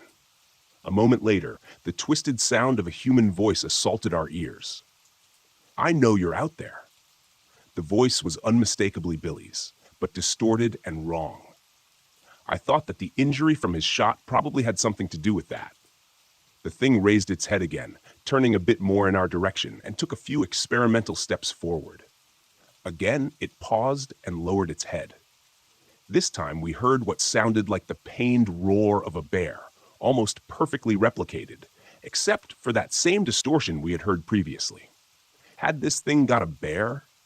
I held my breath as we watched it again raise its head and take a few more contemplative steps in our direction, slowly swinging its grotesque snout back and forth. I could see how the flaps of skin that were flared open where its nose should have been twitched minutely side to side, and I felt like it was using them to listen for us. "It knows we're here somewhere, but it can't see us," whispered Billy, leaning close. "But if it gets close enough, I'm thinking we're done for." I looked over at Billy and realized there was no way he'd be able to make a run for it in his condition. From the look of the thing growing ever closer to where we cowered in the Jeep, I thought it was likely we didn't have much time before it got close enough to hear our breathing, or heartbeats, or whatever, even inside the 4x4. When that happened, I knew what would come next. Billy closed his eyes a moment and turned to me. There was something in his eyes then, some sort of acceptance that I didn't like one bit. "Get ready with that cannon," he whispered. "You're only going to get one chance at this." "What are you talking about?" I asked. A moment later, I had my answer. Billy took a deep breath and mustered every bit of his strength, flinging the door open and staggering out of the Jeep. "I'm right here," he shouted at the thing, limping weakly across the road away from the Jeep. The mimic whipped its head in his direction instantly, but tilted its head to the side, seemingly momentarily puzzled at this unexpected turn of events. Billy held his own magnum in his hand, but he was too weak to raise it toward the beast. Still, he pulled the trigger, and the resounding boom seemed to shake the air. The mimic flinched at the deafening sound of the shot, the membranes at its snout snapping shut protectively, but its stunned hesitation didn't last long. In an instant, faster than I would have thought possible, it launched itself on powerful limbs at Billy, knocking him to the ground and going at him with teeth and claws. I heard my friend start screaming then, a horrible, soul-rending sound that I'll never forget as long as I live. But now was my chance, and I took it. I swung the door open and stepped out of the Jeep, my gun coming free of its holster in the same movement. The creature was preoccupied with what was left of Billy, but as soon as I brought the gun up and thumbed back the hammer, its head whipped around at me. It crouched like a compressed spring, preparing to launch. But I was quicker. The report of the shot was incredible, and the recoil of the powerful round rocked my wrist back painfully.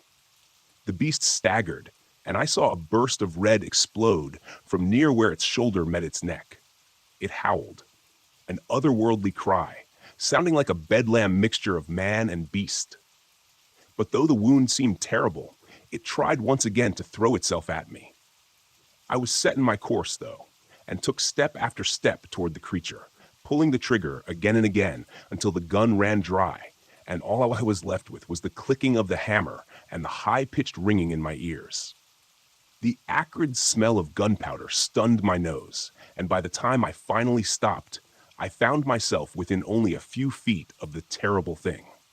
6 blackened holes stippled the neck and torso of the creature where the shots had entered, and I knew the destruction of their exits on the opposite side would be far worse. The mimic lay across Billy Johnson, its weight crushing whatever had been left of my friend. Black-red fluid spread out from beneath the thing like an oil spill across a smooth floor. I noted with some muted surprise that the creature still twitched and slowly flexed its powerful muscles, and a wheezing sound was quietly emanating from the top of its head. I holstered my empty handgun and scanned around the sodden ground for what I knew was there. A moment later, I spotted it. Billy's own magnum, lying half buried in the muck where it had been torn from his grip under the weight of the monster. I snatched it up and shook it clear of most of the mud and grass. Opening the cylinder, I saw that only 1 unfired round remained. That was enough. I approached the thing before me without apprehension or pause, my eyes focused on this monster that had caused such pain and terror. I thumbed the hammer back and placed the muzzle against the mimic, which still moved with some small remaining life. I didn't know if it would be able to heal from the wounds I had already inflicted. Logic told me it was unlikely, but the silvery scar I had seen from Billy's previous encounter caused me to question everything I thought was possible.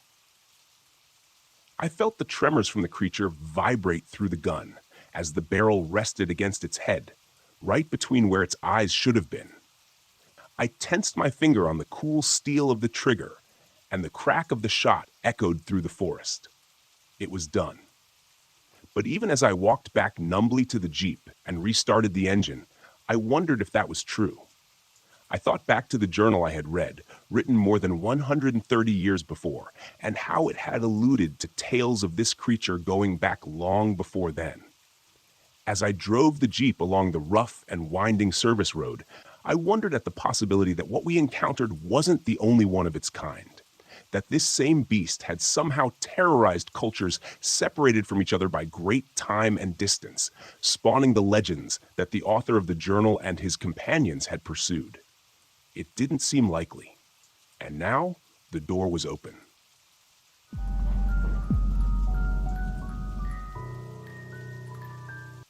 I knew the night was off to a strange start the minute I checked in. The ranger station, which normally felt like a second home to me, seemed smaller and lonelier than usual. Even the warm glow from the overhead lights couldn't chase away the gloom pouring in from the windows. I stepped inside, figuring I'd see Pat, Marcus, and Dana gathered around the battered table in the corner, trading jokes while we waited out another quiet shift.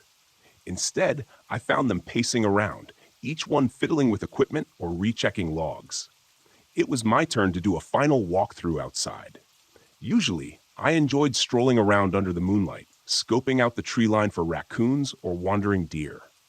Tonight, the moon was hidden behind roiling clouds, and the path beyond the station was pitch black. The wind whipped across the roof, making the beams groan. I half wondered if the entire structure would shake itself apart.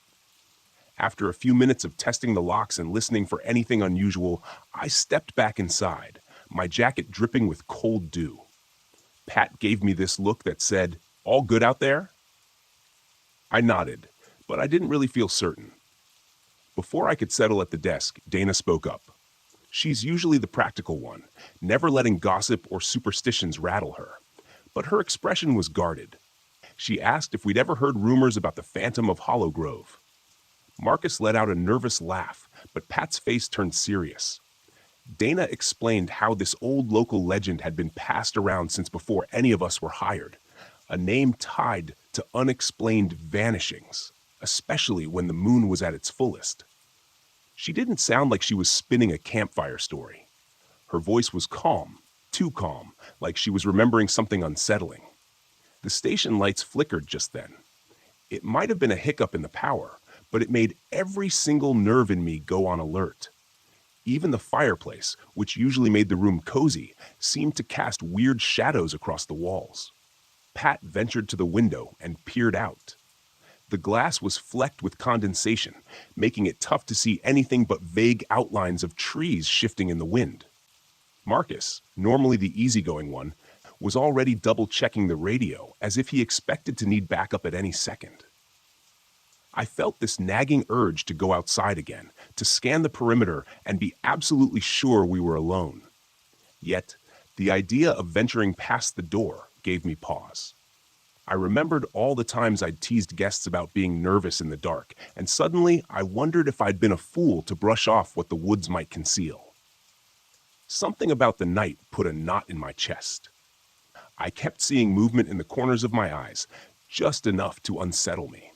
Every time I turned, there was nothing but old walls and dusty corners. Dana cleared her throat and said we should try to keep it together, that sometimes these shifts set our imaginations on overdrive. She kept talking about how the stories of Hollow Grove weren't just for spooking tourists. There was a grain of truth buried in them, enough to make even skeptics look over their shoulders now and then. I wanted to brush it off, but I couldn't. Not with the wind howling outside like it had a purpose. Not with the odd quiet in the station, even though the four of us were there. And definitely not with the sense that something or someone was beyond our beam of light, standing just out of sight, waiting. We didn't speak for a while after that. We just sat there, each lost in our own thoughts, half expecting a knock on the door or a flicker of movement in the dark. When we finally did say anything, it was barely above a whisper, as if we were afraid of who else might be listening. Dana had a faraway look that practically begged us to lean in. I could see she wasn't sure if she really wanted to rehash whatever was sitting on her mind, but she let out a shaky sigh and began. "A couple years back," she said quietly, "I was finishing up a shift here. The weather had been horrible for days. Relentless rain, all the trails basically sludge. Nobody was bothering to visit, which meant I had to keep an eye out by myself. That night, I was still new enough to think every single bump outside could be a stray animal. Except, the sounds I heard weren't from an animal." She paused, gazing at the table. None of us moved. Even Pat, who usually tries to crack a joke and break tension, just watched her in silence. Dana went on about how she'd spent the whole evening hauling fallen branches off the paths. When the sun set, she ducked inside, thinking she'd wait out the storm and call it a night. The wind was raging so hard the station windows rattled every few seconds. Finally, her stomach growled, so she ordered from the nearest diner. Old Henry, a delivery guy everyone in town knew, pulled up half an hour later. She stepped out onto the porch to grab her food. "I remember how dark it felt," she said, rubbing her hands together like she could still feel the chill. There was this dampness that wouldn't let go. The diner headlights cut across the station's walls, but everything else was swallowed by black sky. She tried to keep it casual, chatting with Henry about the rain, about how he managed to drive in such miserable conditions. But he kept glancing over her shoulder. Finally, he blurted out that somebody was standing among the twisted oaks near the fence. Dana saw nothing at first, just the silhouette of trees shifting in the wind. Then she made out a shape, thin, ragged, like it was half crouched behind a trunk. That's when they both heard it, something like a hushed voice telling them to go. "It didn't feel like a threat," Dana admitted, tapping her fingers on the table. "It was more like someone warning us." But I couldn't begin to guess who or what was trying to help. The fear ramped up quick. She and Henry jumped into his car without saying a word, not caring about anything but getting down that mud-slick road. The tires spun, kicking up gravel and water, and they raced off. A couple miles later, Henry pulled over, and they just sat there, shaking from adrenaline. Neither one could fully believe what they'd seen. Dana spent the next minutes debating how to explain taking off mid-shift, but it turned out she didn't have to. By that time, she said, the station security system had already caught a group dressed in dark, hooded coats, smashing the door in. They roamed inside for about 5 minutes, rummaging around with this eerie calm. They didn't steal a thing.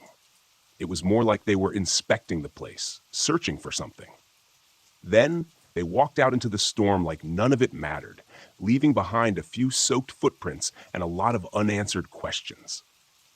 The cops called me in, Dana said, lowering her voice, and all they could figure was a botched robbery. But who breaks down a door just to poke around? They never left a single fingerprint. We all glanced around, half expecting to see those hooded figures lurking right outside our windows. Dana's story was unnerving enough, but she wasn't done. She mentioned the little wooden bundle she discovered later, lying in the corner near the supply closet. A pile of twigs bound with a strip of ribbon so tightly knotted that she had to use a knife to cut it. No one in the department could explain it, and eventually, someone just tossed it in a box to be forgotten. That was the same day the break-in happened, she said. So call me paranoid if you want, but I've spent every day since wondering why those people came in and who they really were. Maybe it has something to do with all the old stories about this place, or maybe we just got unlucky. But either way, I still can't shake the feeling it's not over. She finished talking, and the low hum of our electrical devices was the only noise left. I was imagining Henry's headlights reflecting on a figure half hidden by trunk and branch, waving them away like it was granting mercy. Dana blinked a few times as if waking from a bad dream, and that's when I realized her story had changed the air in the room. We weren't just rangers killing time on another routine shift. We were 4 uneasy souls perched in a remote station with something out there in the darkness, a presence that might help us or harm us, and we had no way of knowing which. We all fell silent after Dana finished her story, like we were waiting for the shadows outside to respond. Pat broke the tension first, clearing his throat and suggesting a perimeter check. It should have been routine, but every step felt heavy. I volunteered to team up with Dana while Pat and Marcus swept the back. Outside, the air was colder than before. The station's floodlight didn't reach far, so most of the yard was barely visible. I noticed how the wind had died down. It made every noise echo like the forest was an empty stage waiting for an actor to appear. Dana and I started circling around the side, flashlights bouncing off twisted branches and soggy undergrowth. I tried to calm my breathing, telling myself we were just being thorough. Yet it felt like we were trespassing on something's territory. A few yards from the storage shed, our beams picked up footprints, barefoot, pressed into the mud. They veered in a weird, meandering path toward the tree line. I glanced at Dana, who knelt and prodded one of the prints with her finger. They were fresh enough to still glisten with moisture. Goosebumps prickled along my arms. Nobody sane would walk around barefoot at this hour. Suddenly, a branch snapped in the distance, louder than it should have been. My flashlight swung toward the tree line, finding nothing but dark shapes. Then I spotted a tiny wooden figure perched on a fallen log, a crude stick person tied with a thread the color of dried blood. For a moment, I could have sworn it tilted its head at me. I knew that was impossible, but it felt real. Dana approached slowly, her steps careful. She reached out and lifted the figure up close. It was damp and smelled faintly of rotting leaves, some kind of totem or warning. We heard murmurs then, hushed voices carrying through the quiet of the night. I flicked off my flashlight, signaling Dana to do the same. Through the gloom, we made out movement. Silhouettes shifting among the trees, maybe 4 or 5. They moved in a rhythmic way, as if following a practiced formation. No flashlights, no phones, just bodies and shadows. We crouched, our hearts pounding, thoughts racing about what we'd do if they headed our way. Pat and Marcus stumbled upon us, nearly causing me to jump. Marcus mouthed, "We saw them too," pointing toward another patch of darkness. We decided in silent agreement to back up to the station. As we retreated, I kept looking over my shoulder, convinced we were being watched. But I caught only faint outlines flickering through the trees.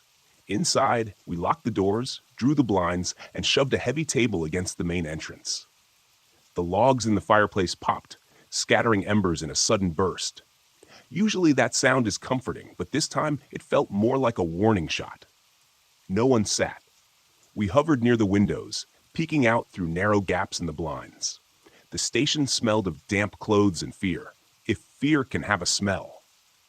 Pat wanted to call for backup, but Dana hesitated. What if they're gone by the time anyone arrives? We'll look paranoid. She had a point. I remembered the story she told us, the unanswered questions left behind after the hooded group trashed the station. If they were the same ones prowling outside, they'd likely vanish as soon as they heard sirens. Time dragged. The wind picked up again, rattling the siding. My eyes burned from staring out the window, half expecting to see faces pressed against the glass. The phone lines were spotty this far out. If the lines went down, we'd be stranded without any communication. Marcus joked about how we should have transferred to a beach post, but the humor fell flat. We all knew we were in over our heads. Hours later, the forest remained silent, like it was holding its breath for something worse. We agreed to wait for first light before making any bold moves. Whatever lurked outside, it felt like it was waiting too. The four of us ended up around the fireplace, jumpy at every twig snap or gust of wind. Nobody wanted to say it out loud, but we all knew the night wasn't done testing us. As the clock inched closer to dawn, we heard the faintest scrape against the back wall, like someone running a blade or a rock along the wood. I stood, flashlight trembling in my hand. But the noise stopped. No footsteps, no break-in. Just a reminder, they were still out there. We realized morning might not bring any safety at all. But for now, it was the only hope we had. We took turns peering through the windows, watching for shapes among the trees, each minute feeling like an hour. There was a shared, unspoken sense that whatever happened tonight was just the prelude. And as we huddled by the sputtering fire, none of us felt particularly eager to see what came next. I made my decision before sunrise. We all did. By the time the gray light started filtering through the station's grim, smeared windows, our nerves were shredded. Every noise from the night before still seemed to echo in the back of my mind. The shifting silhouettes, those footprints in the mud, that faint scrape against the wall. None of us had slept. We were running on pure adrenaline and dread. Pat asked if anyone wanted breakfast, trying to mask the tension with a sliver of normalcy. But no one had much appetite. Marcus simply shook his head, staring at the barrier we'd set against the door. Dana, who had always been our rock, looked like a stranger. Her eyes were dark, hollow circles. She forced a small smile, but didn't say anything. I realized we'd each reached the end of our tether. We peeled back the blinds to watch the first rays of morning cut through the forest, turning the nearest treetops into dull silhouettes. Though the night had receded, it hadn't taken that malevolent feeling with it. I still sensed we were being watched. Maybe from the shadows. Maybe from beyond the battered fence line. That unshakable dread was enough to convince me I couldn't keep doing this. Marcus packed his gear in a frantic, clumsy way, almost as if he thought we needed to evacuate immediately. I couldn't blame him.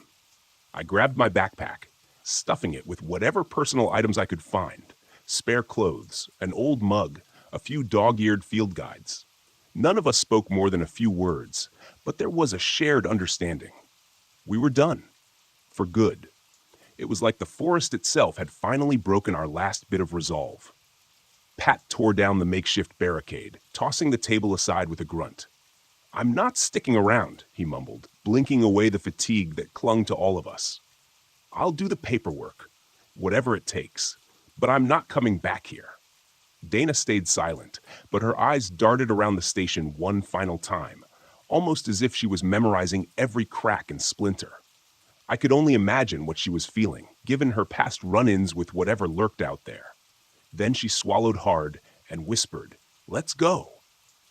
We stepped outside, the morning air chilling our lungs. Instead of the usual dawn chorus of birds, there was near complete silence. It was as if the entire forest held its breath, waiting to see if we'd actually leave. A low haze lingered around the tree roots, and the wind hissed through damp leaves.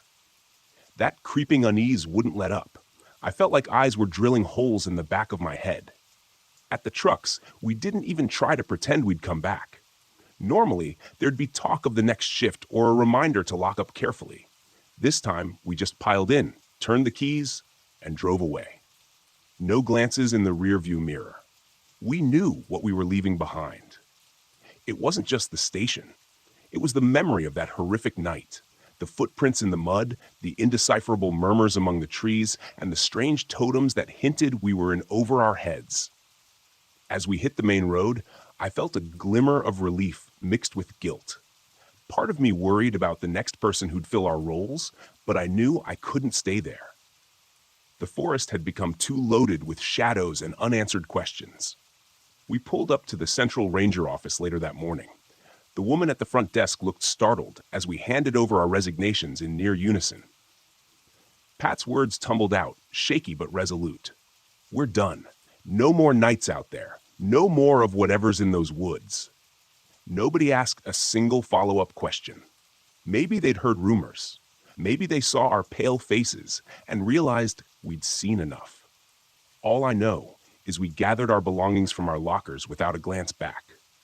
I heard Dana quietly mutter that if anyone tried to make her go back, she'd drive 3 states away before she set foot in another forest. Marcus just nodded and patted her shoulder.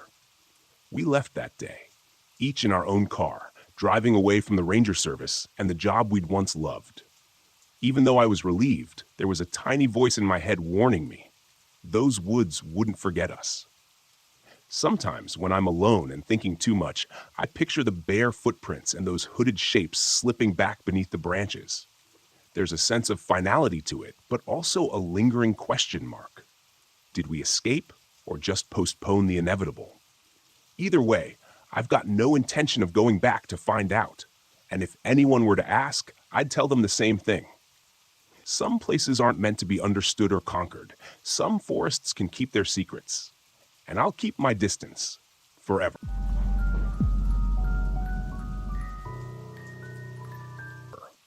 Between February of 1983 and November of 1985, I was employed by the United States Forest Service. Back then, the Forest Service ran a kind of earn-as-you-learn program, where you could spend a couple of years as a paid intern, learn the ropes, and then graduate as a fully fledged forest ranger, if you proved yourself capable. I signed up, was selected for induction, and then was sent up to the Woot National Forest as a trainee ranger. I spent the next 6 months realizing I was just about born for that kind of work. I'm not saying it couldn't be hard. It was exhausting at times. But the sense of duty, the feeling that you were doing something good and honorable, was more valuable to me than any paycheck. Those first 6 months were some of the happiest of my life. And at the time, I could see myself walking trails and working on restoration projects for the rest of my career. But then, toward the end of '83, I was offered a very different kind of assignment. Having proven myself capable of working unsupervised and having already confessed to enjoying all the solitude the job had to offer, my district ranger, basically the area chief, asked if I wanted to spend the summer of '84 working as a seasonal fire lookout over on Waldo Mountain. Waldo Mountain is around 50 miles east of Eugene, Oregon, and it overlooks Waldo Lake as well as the Waldo Wilderness area to its north. The lookout is no longer functioning as such today and operates as a kind of public shelter on a first-come, first-served basis. But back then, it was a fully stocked, live-in fire lookout that was occupied by either a forest ranger or a trained volunteer all summer long. The usual arrangement was that 3 different rangers would each do a month-long stretch up at the lookout. But when it came to delegating fire lookout duties for the following summer, staffing problems meant that there were only me and 1 other member of the park staff available for the job.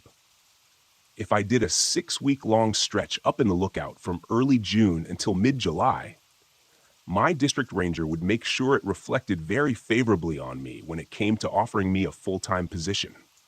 And so, about 6 months after the offer, I was headed out to Waldo Mountain with my first 2 weeks' worth of supplies. Now, a lot of you might be picturing the Waldo Mountain Lookout as being your typical sort of tower and cabin structure. And that's exactly what I was picturing too, before I actually saw the thing. But when I got there, I found it was basically just a small cabin built atop a rocky outcrop. As you can imagine, being so high up on top of a mountain, the views from inside the lookout were nothing short of spectacular. But boy, was it cramped in there. It was maybe 12 by 12 feet, with a cooking and sleeping area crammed into one corner, a small map table in the center, and some cabinets and the ham radio tucked into another. That was to be my home for the next 6 weeks. And I'd be lying if I said that I didn't find the prospect just a little daunting once I was actually faced with it. I thought being alone up there would be easy. The only thing I didn't really consider was the sense of boredom that would set in once my regular duties were out of the way. Being a fire lookout isn't just sitting around waiting for a fire. Since weather conditions hugely influence wildfire behavior, lookouts monitor things like temperature, humidity, and wind speed in order to assess danger levels and potentially even predict a fire's source and behavior based on those observations. This can actually take up a surprising amount of time. Outside of that, lookouts are entirely responsible for maintaining and repairing their shelter and equipment, which, again, can swallow up a surprising amount of time once you realize the summer rains can make your lookout leak like a sieve. But once all those observation and maintenance tasks were over and done with, life up on Waldo Mountain was actually kind of boring. I started out by hiking up and down the ridge to get a really good look at the area. Sometimes I'd head down to one of the lakes nearby to take a bath. I also planned to make the 2 books I brought with me last the whole 6 weeks. But I finished The Sicilian by Mario Puzo in about a week and discovered I could only read The Hunt for Red October for about an hour at a time before all the technical stuff made my head hurt. So then, one day, with nothing else to do but twiddle my thumbs, I decided to familiarize myself with the ham radio. I'd been left instructions on how to use it, as well as what frequencies to dial into if I ever needed to get in touch with anyone. But I figured that instead of trying to learn on the fly while panicking after spotting a forest fire, I should probably mess around with it a little, if only to test if it was properly functioning. I'd been told that I needed to do weekly radio tests anyway, but all that involved was squeezing the little receiver, saying, radio check, over, and then waiting for a response. But then, I wanted to see if the rumors were true, that on a good day, I'd be able to use that little old ham radio to talk to folks as far away as Hawaii. So, like I said, one day I just sat down at the little desk it was mounted on and decided to start playing around with it. You have to remember, this was way before cell phones were as common as they are today. Back in the early 80s, things like ham radios were a much more popular form of long-range communication, especially among a small band of dedicated hobbyists. That being the case, I figured there was a pretty good chance of me finding a voice among the static. I didn't even really plan on talking at first. I was simply content to find an active frequency and listen in on whatever was being said. But then, since I didn't hear anything, I decided to start talking. I remember cycling through the frequencies, listening first, and then repeating something along the lines of, "This is Waldo Mountain Fire Lookout calling. Do you read me? Over." I'd talk, wait about 10 to 15 seconds for a response, then, when I didn't get one, move on to the next. I did this maybe 20 or 30 times, just out of pure boredom, really, when on one particular frequency around the 14 megahertz high frequency mark, I suddenly heard a man's voice come back at me through the buzz of white noise. "Waldo Mountain, this is Pelican Butte Fire Lookout," I heard the voice say. "Receiving you loud and clear. How copy? Over." I didn't really know how to talk over radio. I was just told to say over when I was done speaking, and over and out when I was finished talking altogether. So in reply, I just tried to wing it as best I could. Copy loud and clear, Pelican Butte. Good to hear you. Then I asked exactly where they were located. The guy said he was down near Klamath, almost 80 miles south, and not too far from Mount McLaughlin and the California state line. I guess that's not all that far for a ham radio on a good day. But I was still impressed at how clear it sounded, despite the guy being almost 100 miles away. I was also rather pleased to have someone to talk to. I know I talked about how content I was with my own company, but after going 2 weeks with only one solitary face-to-face encounter with another human being, I was surprised at how much I appreciated hearing another person's voice. The guy said his name was Jim, and that he was a forest ranger with the team down in... It was his 5th season in a row acting as a live-in fire lookout. He sounded very experienced and gave me lots of advice, the most appreciated being his tips on how to keep cabin fever at bay. For those unfamiliar with the term, cabin fever is when people start to feel restless or irritable because they've been indoors or in the same place for too long. Some folks say it can drive you crazy, and although there's no real danger of that up in a fire lookout, that sense of being trapped with your own thoughts can wear on even the strongest of people. I jokingly asked Jim if he ever knew any lookouts who went crazy, either from the isolation or just being stuck in one place for all that time. He reassured me by saying no, he'd never known anyone to lose their mind or anything. He'd known plenty who quit, especially the civilian volunteers that were drafted whenever staffing levels weren't ideal, but he'd never known anyone to go crazy. Then Jim did mention how he thought I was very brave for taking the Waldo Mountain Lookout this season, especially in light of what happened to the last volunteer. Obviously, those are just about the most ominous words a person in my position could ever wish to hear, so right away I asked Jim what he was talking about. He gave me this almost theatrical kind of, "Oh, you didn't know?" and then started saying how he didn't think he should be the one to tell me. But luckily, it only took a little polite cajoling to get him to spill the story. As a matter of fact, I never actually asked what happened to the previous year's lookout. I just took it for granted that a ranger or volunteer had completed the season without any sort of incident. It didn't even occur to me to ask about previous lookouts or their experiences. I just blindly accepted the position, thinking it'd be a paid camping vacation. There was obviously the slight danger of animal attacks if you strayed too far from the lookout, and I had heard rumors of a tower up in Washington getting struck by lightning. But aside from that, what else was there to go wrong up here? Well, Jim was nice enough to fill me in. The last Waldo Mountain Fire Lookout, who had volunteered the previous year, had vanished during the final few weeks of their assignment. One day, a ranger went up to the lookout with some pallets of canned food and water, only to find the place completely deserted. They looked around a little, thinking the volunteer lookout was off taking a wash or something of that nature, and then decided to wait for them. An hour or so passed, so instead of waiting any further, the ranger headed back to HQ and figured they'd check in via radio to make sure the volunteer was doing okay. 24 hours passed, and no one had heard a single thing from the volunteer lookout.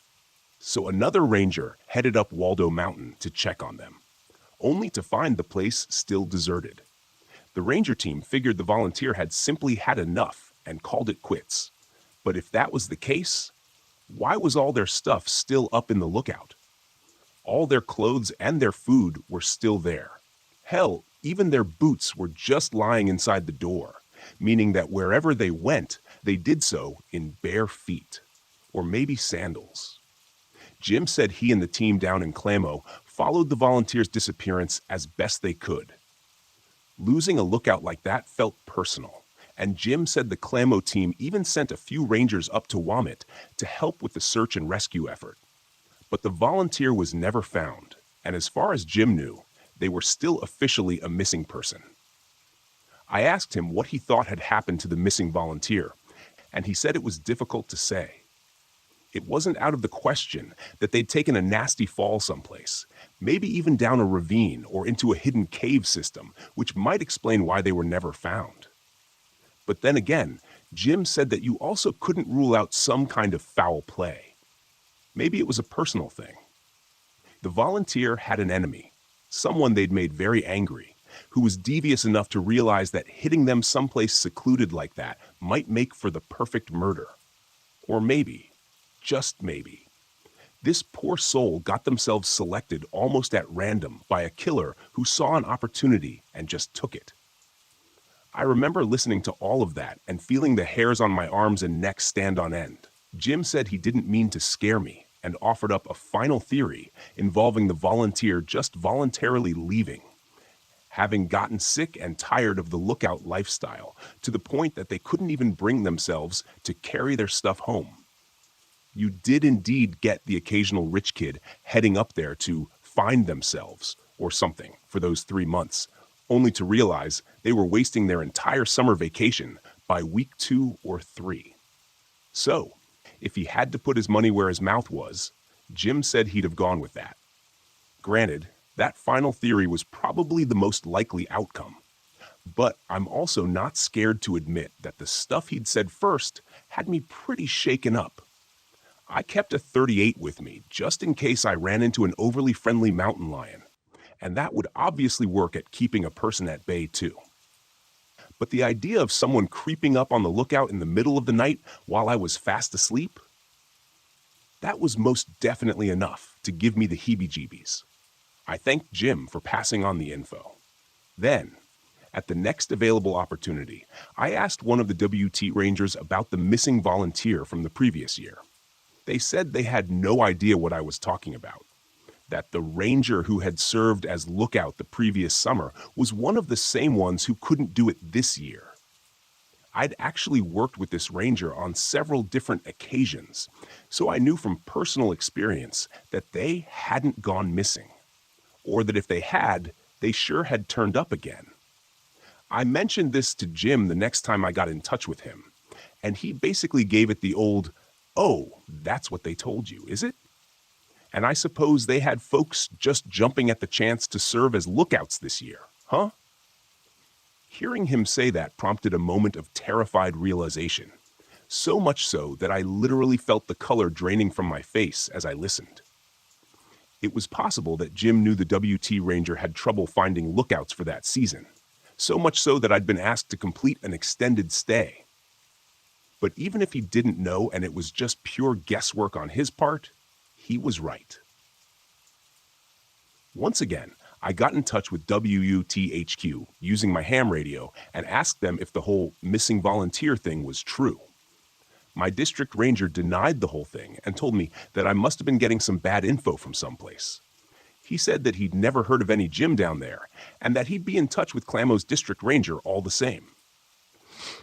He claimed that it wasn't very professional for one of the rangers to be spreading rumors like that, and that I was to disregard anything I'd been told. Now, I know I should have just listened to my superiors at WUT, but you also need to appreciate the unusual position I was in back then. There just wasn't any Google or smartphones to fact-check things at the drop of a hat. All I had with me was my radio, and I couldn't simply abandon my post to go off investigating all the stuff I'd been told. The only thing I really had to go on was this. Unlike other years when the Rangers were inundated with hundreds of volunteer lookout applications, it had been almost impossible to properly staff the lookout for the '85 season. That's the thing that played on my mind until, in the end, I had no idea who to believe. As crazy as this might sound, I chose not to confront Jim regarding what he told me about the missing volunteer. In my head, I rationalized it by telling myself how Jim might have been mistaken somehow. Maybe he was confusing Waldo Mountain with another Oregon lookout, or maybe even one up in Washington. He might have also gotten mixed up regarding what year this person went missing. Either way, I didn't want to alienate the only other person I could talk to for prolonged periods, someone who knew what it was like living at a fire lookout. Anyway, about a week later, Jim and I were talking one evening when he asked if Waldo Mountain was anywhere near Deschutes County. I had to check my map table, but lo and behold, WT National Forest was right on the border of Deschutes County. Jim went on to tell me that he had an old high school buddy who lived out near a place called Lapine, which, when I checked, was only around 25 miles from Waldo Mountain. Jim's high school buddy had checked in to say hi, but also to tell him a troubling story about a break-in that had occurred in his neighborhood just the previous night. Someone had broken into a family home completely silently, then crept up the stairs. But instead of robbing or hurting anyone, the intruder crept into the husband and wife's bedroom and just watched them sleep. The wife said she woke up, saw some shadowy figure looming over her, and screamed. Her scream woke up her husband, which prompted the intruder to hightail it out of there. No one was hurt, but the whole neighborhood was spooked. After the news hit the airwaves, the whole of Lapine and Deschutes County seemed to be on edge. I didn't need to ask why Jim told me all of that, and as I listened, I felt this icy chill run through me. I knew I was 25 miles away from where the break-in had happened, but I couldn't help but picture the intruder creeping up to my lookout before watching me sleep. I had my .38 with me, which made me feel a lot safer. But all the way out there, miles away from just about anything, no one would come running at the sound of my screams, because there would be no one there to hear them. I think Jim could tell how spooked I was because good old Jim seemed quick to reassure me. He didn't think I was in any real danger, but in light of the incident's proximity to Waldo Mountain, as well as what had supposedly happened there a year before, he figured it was worth giving me the heads up just in case. I didn't sleep much that night. I kept the radio dialed into Jim's frequency, and he did the same with me. He checked in once or twice just to make sure that I was all right, and each time I only had good news to share.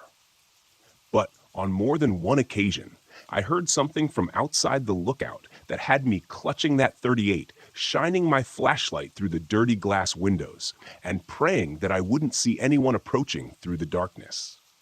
Thankfully, I never did. I heard a bunch of things that scared me just about out of my wits, but never anything that I felt might threaten my life.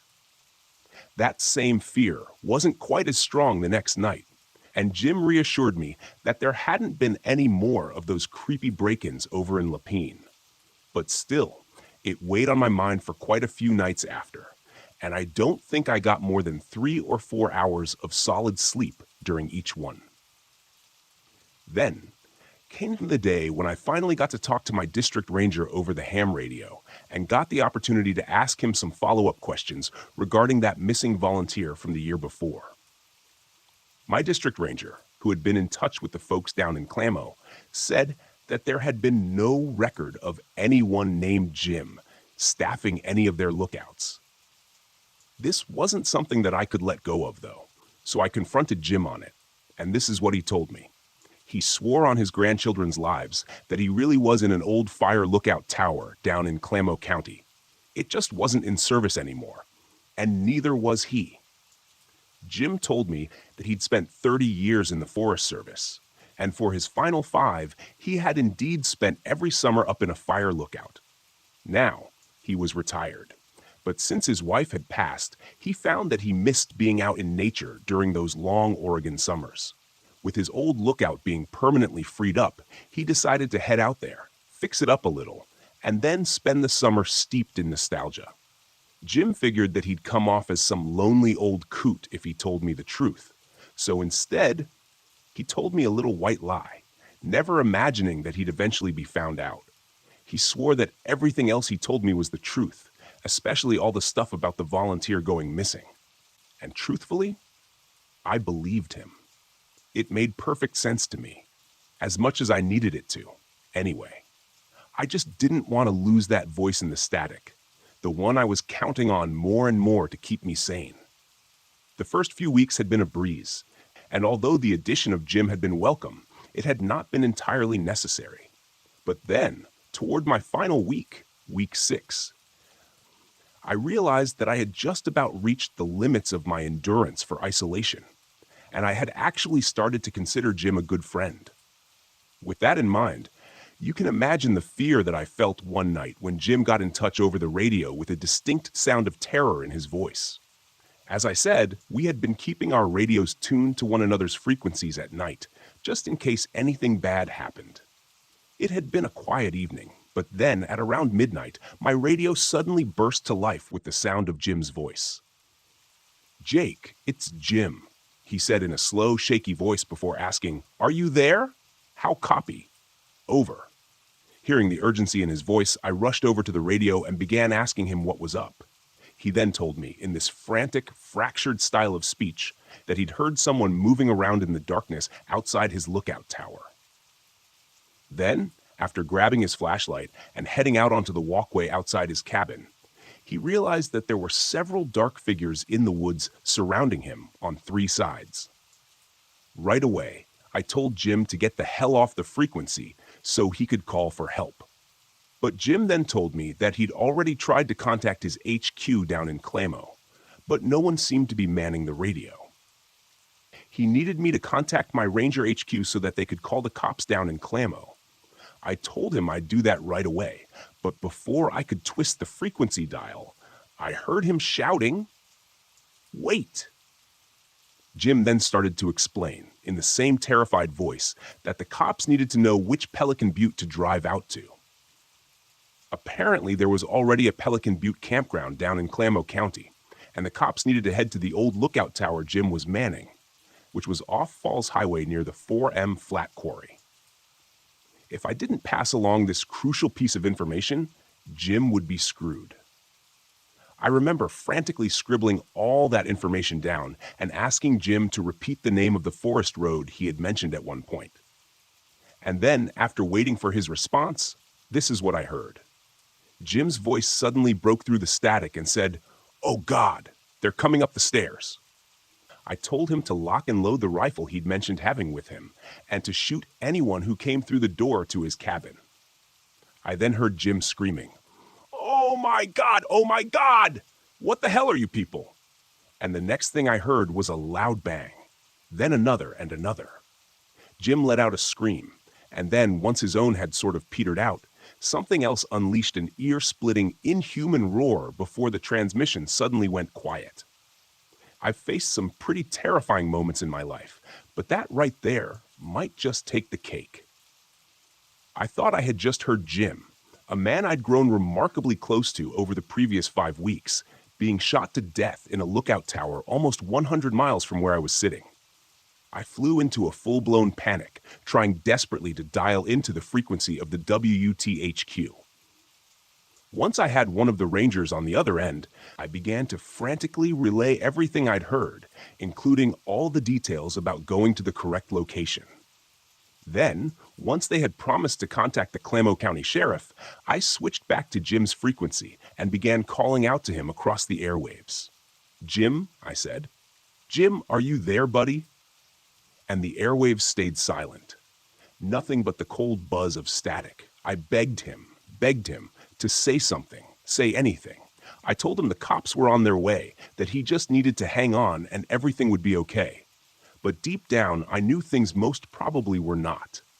Jim had mentioned spotting several people circling his tower in the woods below him, which meant the odds were not in his favor.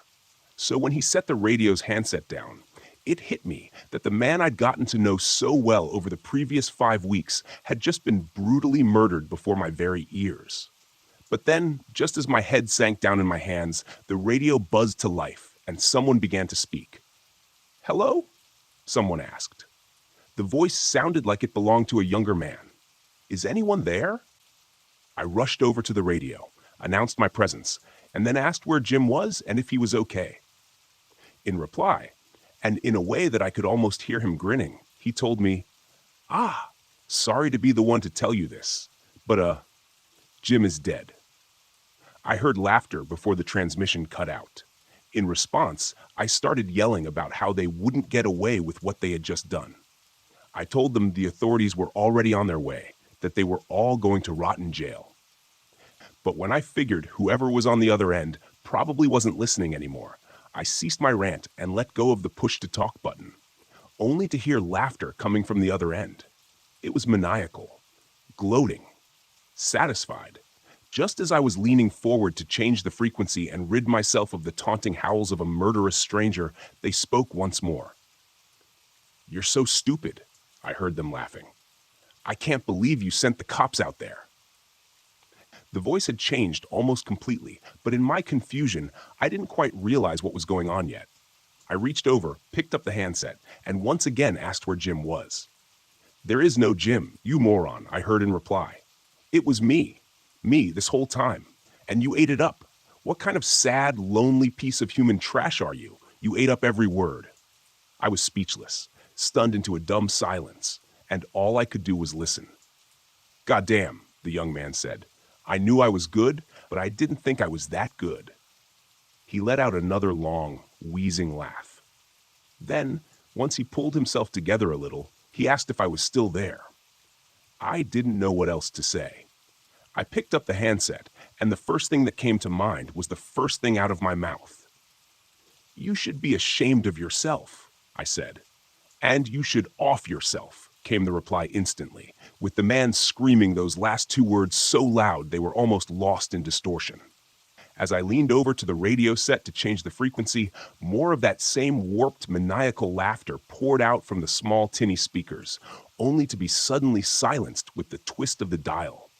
To say I felt foolish would be the understatement of the century.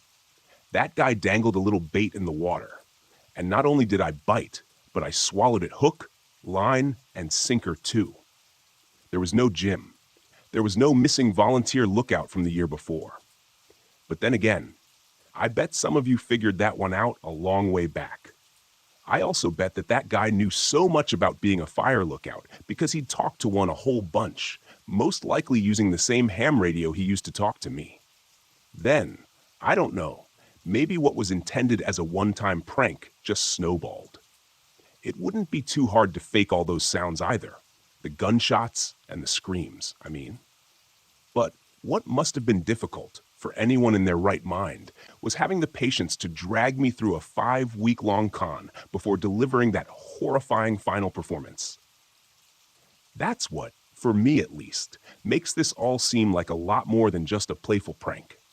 He didn't just string me along for a day or two, call me a sucker, and then disappear from the airwaves to waste some other radio operator's time.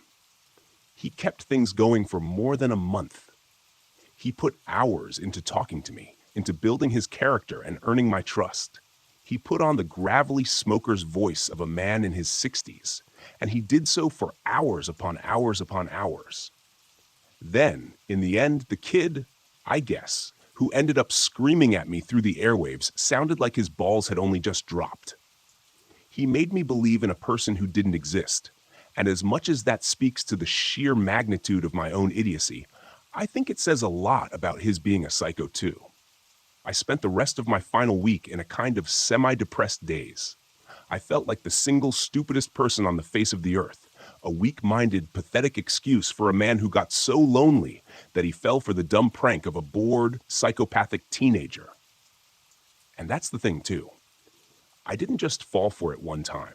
I fell for it again and again and again. Every time I picked up that handset and started talking to Jim, I let that black-hearted little brat take me for a ride all over again. I'd been humiliated, stripped of any and all pride, and when the time came to leave the lookout, I was only too happy to put the whole thing behind me.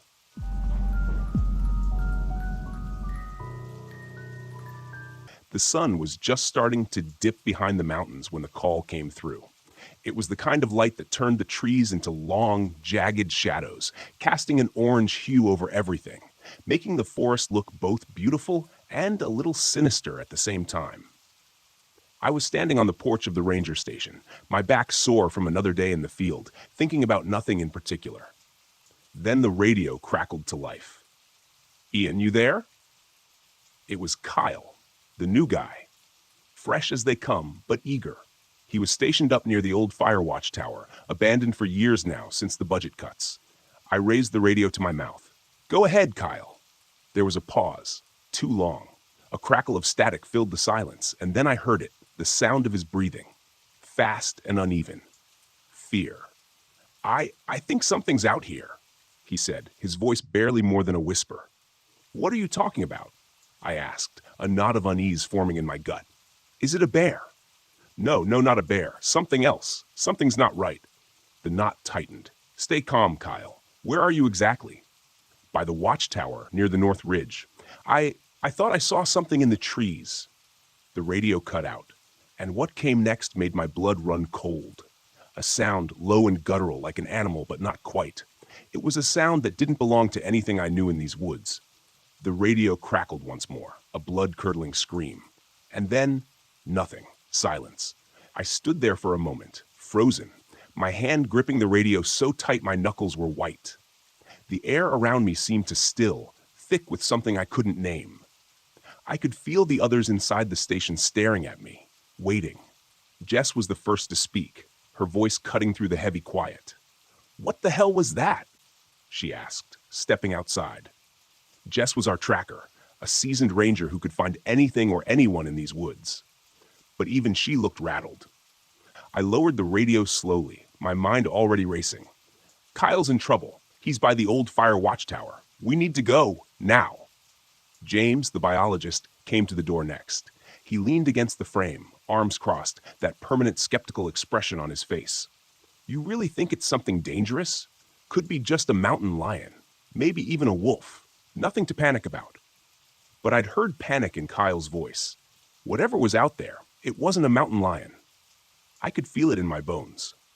"I don't know what it is," I admitted, "but we're not leaving him out there alone." I looked to Trevor, the youngest of the group, fresh out of training. His face was pale, and he shifted nervously from foot to foot. He didn't want to go. Hell, I didn't want to go either. But leaving Kyle out there? Not an option. "We leave in 5, I said, already moving to grab my gear. My heart was pounding in my chest, but I kept my face calm. We had a job to do, and if I let fear get the better of me, we'd all be in trouble. As we headed out, the sky darkened into twilight, the forest around us sinking into that thick, oppressive silence. It wasn't normal. Even the birds had gone quiet. We moved quickly, the crunch of leaves under our boots the only sound. But something felt off. The usual life of the woods was absent. No rustling in the underbrush, no distant howls, just nothing. Jess walked ahead, her eyes scanning the ground, tracking Kyle's path. She didn't say much, but I could tell she was on edge, her movements a little too tense. James kept muttering under his breath, more to himself than anyone else. And Trevor stayed close, his head on a constant swivel, wide-eyed like a deer caught in headlights. As we approached the old fire watchtower, I noticed the way the trees seemed to close in around us, casting long, crooked shadows that made it feel like we were being watched. The tower stood like a ghost against the sky, a dark silhouette looming over the forest. And then I saw it, Kyle's pack lying at the base of the tower, but no sign of Kyle. My heart sank. Something wasn't right. I knelt next to the pack, scanning the area for any sign of a struggle. Nothing. The air was heavy, thick with a tension I couldn't explain. I looked up at the watchtower. Its rusted frame creaked in the wind, but otherwise it was silent, too silent. "We'll split up," I said, my voice low. "Jess, check the tree line. James, look around the base. Trevor, stay with me." But as the words left my mouth, a new sound cut through the air. A voice, faint but clear. "Ian, help." It was Kyle. But something in the tone wasn't right. The forest had swallowed us whole. The fading light from the sky barely pierced through the thick canopy overhead. It was just shadows now, dark, tangled branches and trunks stretching into the dusk. The deeper we went, the quieter it became, like the woods were holding their breath. Every step felt like an intrusion, like we weren't supposed to be here. We'd been walking for about an hour, but it felt longer. Jess, as usual, was ahead, eyes fixed on the ground, picking up signs that none of the rest of us could see. I kept glancing around, uneasy, the weight of Kyle's last transmission gnawing at me. The guy had been spooked, seriously spooked, and now we were heading straight into whatever had caused it. James, always the skeptic, pushed through the brush behind me, breathing hard. He wasn't exactly built for long treks in the wilderness. "This is getting ridiculous, Ian," he muttered. "You're seriously telling me you believe in this? Whatever it is, Skinwalkers? Supernatural nonsense? You know what's more likely? Kyle got scared by a bear or a wolf and he's hiding somewhere. I didn't answer right away, just kept moving. I wanted to believe that too. But that sound over the radio, whatever it had been, was still in my head, curling around my thoughts like a snake. It wasn't something I'd heard before, and I'd spent my life in these woods. James, I said after a long pause, I don't know what I believe, but something scared him, and we need to find out what. Ahead, Jess had stopped. She was crouched low, studying something on the ground. Trevor and I moved toward her, James huffing as he caught up. What is it? I asked. She pointed silently. There, caught on a low branch, was a strip of fabric, green, like the ranger uniforms we all wore. It was torn, ragged at the edges, and stained with something dark. My stomach twisted. Kyle's? Trevor asked, his voice barely more than a whisper. Jess nodded, her face grim. She stood, brushing dirt off her knees. His trail goes further into the trees, but I'm not liking what I'm seeing. I knew what she meant. We'd all noticed it. Claw marks, gouged deep into the trunks of the surrounding trees. Whatever had left them was big, too high up to be from a bear, too wide to be a mountain lion. I ran my fingers over one of the marks, trying to picture what kind of creature could have done this. Nothing I could think of matched. What the hell made those? Trevor asked, taking a step back, his eyes darting around, scanning the shadows like something might leap out at us. Nothing good, Jess answered flatly. We need to move, fast. She was right. The woods were starting to feel alive, like something was watching us. My instincts were screaming at me to turn around, to head back to the ranger station and wait until daylight, but Kyle was still out here, and I couldn't leave him behind. We pushed forward, following Jess as she tracked deeper into the forest. The air felt thick, almost suffocating, and the usual sounds of the woods, birds, insects, the rustle of animals in the brush, were completely absent. It was like the whole forest had gone still, waiting for something to happen. Look, Jess said quietly, pointing ahead. I followed her gaze and saw it, a cabin, barely visible through the trees. The roof sagged, and the walls were worn, but it was still standing. That's Noah's place, I said. The old man lived way out here, keeping mostly to himself. I hadn't seen him in years. He was a Native American shaman, or so the rumors went. People said he knew things about the forest, things most of us didn't want to know. As we approached, the door creaked open, and Noah stepped out, his weathered face unreadable. He didn't seem surprised to see us. Ian, he greeted me, his voice rough as gravel. You've come looking for your young friend. I nodded. Kyle. He's gone missing near the old fire watchtower. Noah's dark eyes flicked to the others, then back to me. You shouldn't be here? He said simply. I waited, but he didn't elaborate. Frustration bubbled up inside me. What do you mean? You know something, don't you? He nodded slowly, his gaze drifting toward the tree line. There's something old in these woods, something that doesn't belong to this world. It hunts under the moon, takes many shapes. Your young friend? He paused, choosing his words carefully. He's not lost. He's been taken. James scoffed, shaking his head. You can't be serious. But I was serious. Noah's words sent a chill down my spine, like ice water flowing through my veins. Taken by what? The watchtower was built on land that wasn't meant for men, Noah continued, his voice low and heavy with meaning. It's a place of power, but also of danger, and now you're walking right into its grasp. Jess shifted beside me, her jaw tight. We need to find Kyle. Noah met her gaze.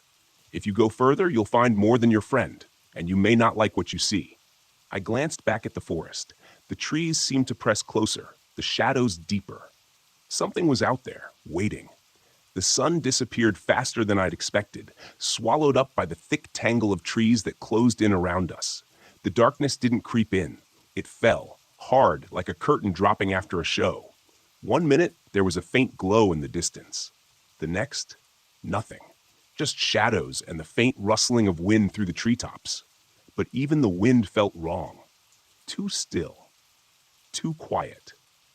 Jess was the first to suggest we set up camp, but we all knew it was more out of necessity than comfort.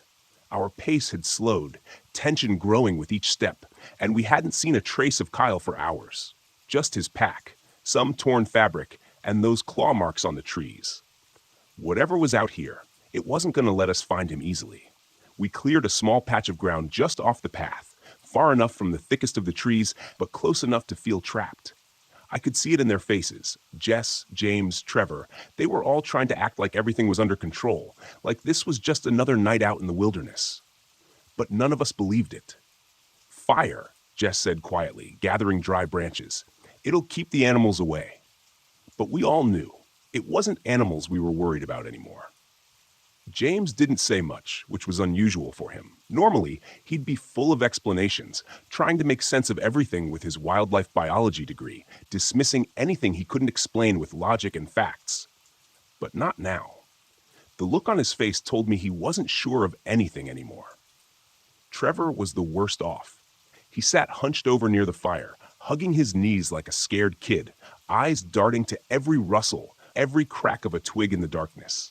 I could hear his breath quickening, feel the tension rising in him like a coiled spring ready to snap.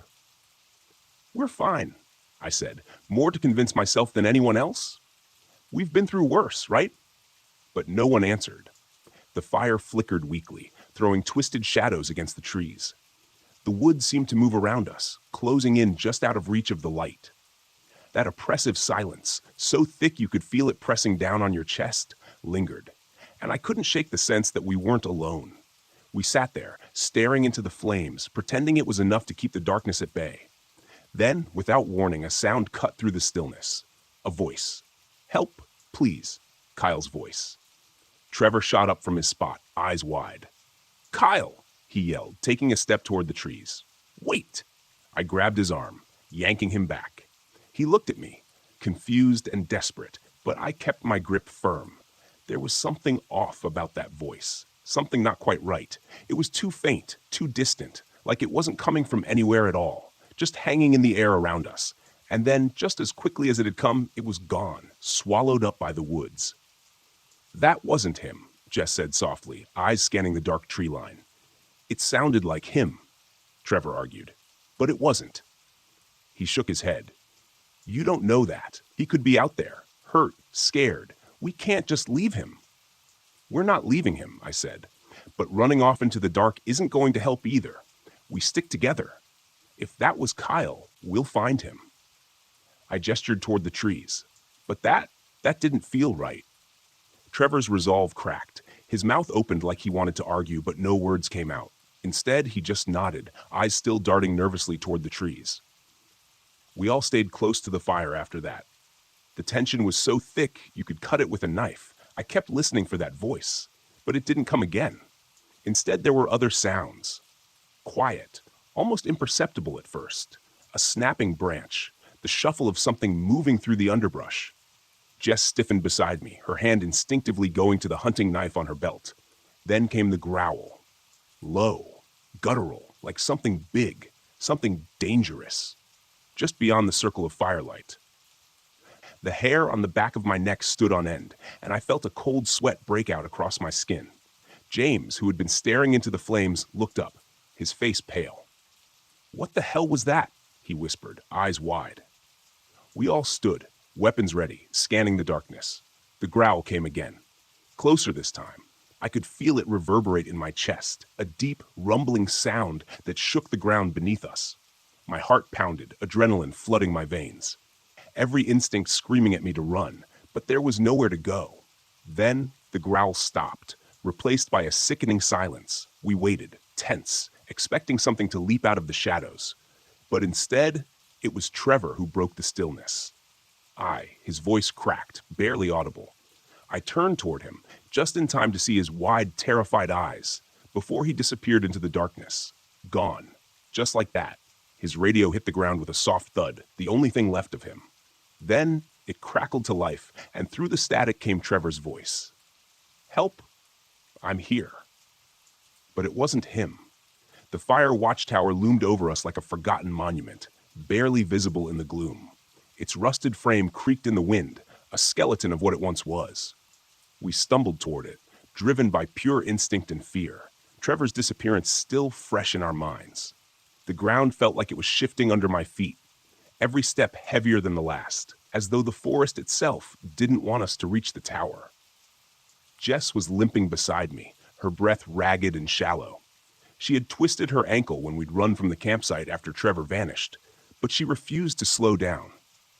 I could see the pain etched on her face, but we both knew stopping wasn't an option, not with whatever was out there stalking us.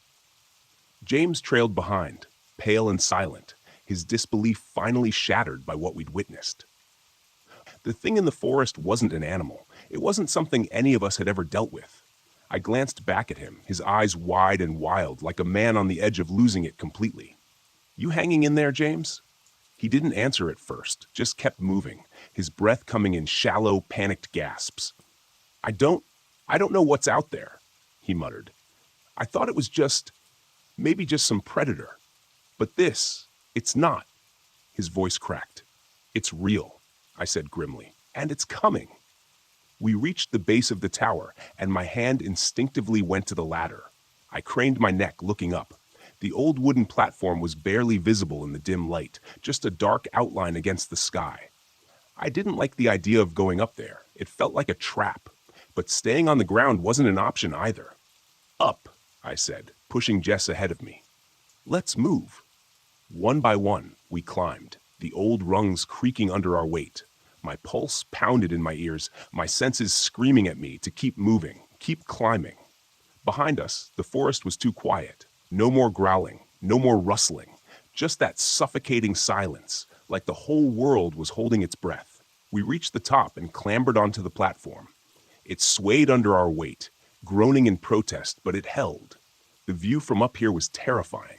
Nothing but blackness in every direction, the forest stretching out like an endless ocean of trees. And yet, I felt exposed. The tower wasn't a sanctuary. It was a perch. And whatever was out there could see us. James crouched by the edge, gripping the railing with white knuckles. "We shouldn't have come here. We shouldn't have." His voice was barely more than a whisper, panic seeping into every word. "Get a grip, James," I snapped. "We didn't have a choice." Then I saw it. The blood. It was smeared across the floorboards, a dark, dried stain that trailed toward the corner. My stomach lurched as I recognized the mark. Kyle had been here. This was where it had taken him. "Ian," Jess said, her voice low, "we need to keep moving."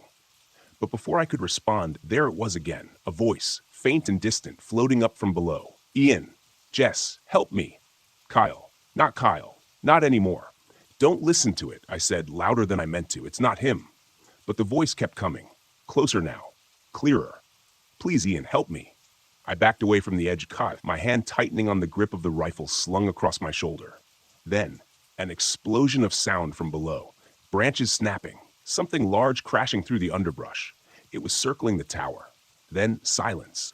James stood suddenly, his face pale as a ghost. I can hear him," he said. I turned and saw them.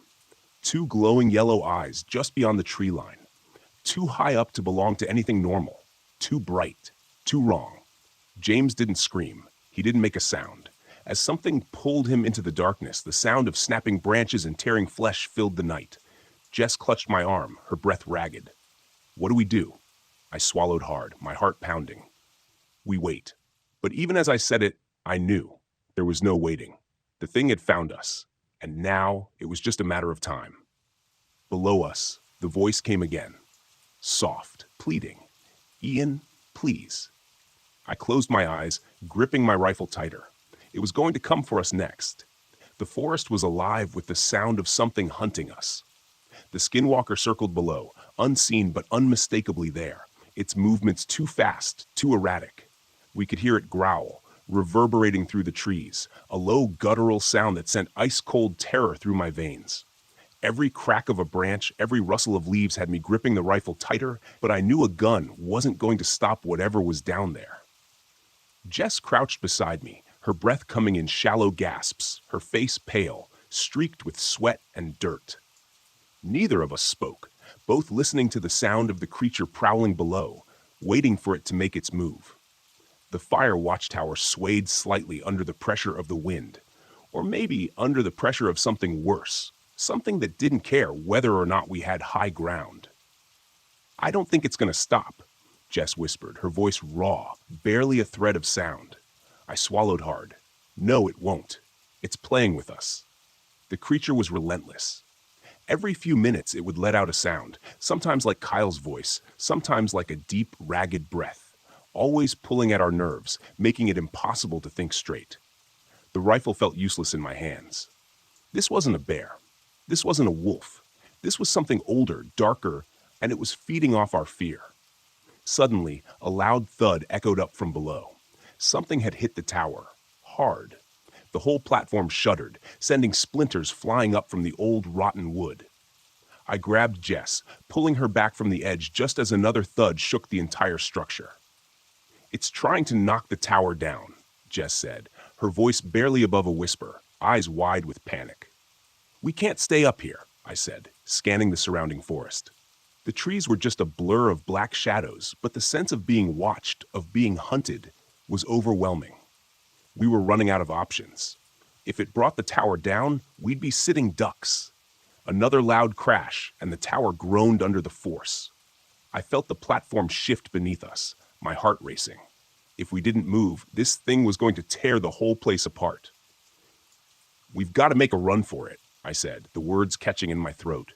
"Now, before it brings us down." Jess nodded, though I could see the fear in her eyes. She gripped her knife tighter, even though we both knew it wouldn't do much against what waited for us in the trees.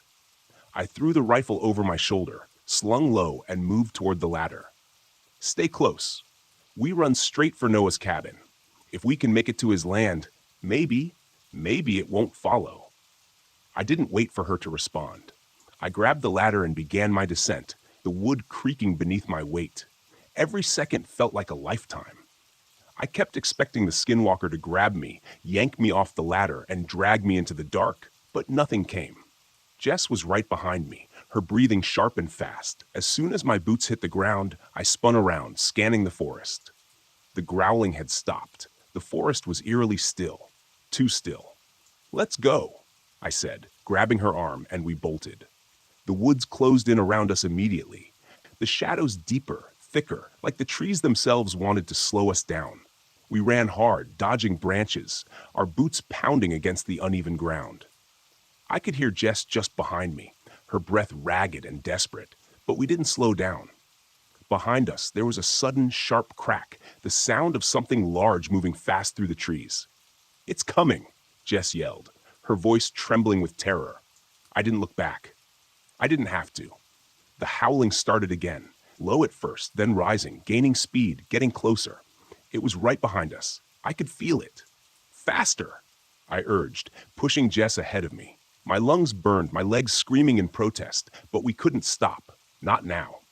The howling turned into a series of distorted, mocking cries, like the skinwalker was shifting voices, trying to confuse us, unsettle us.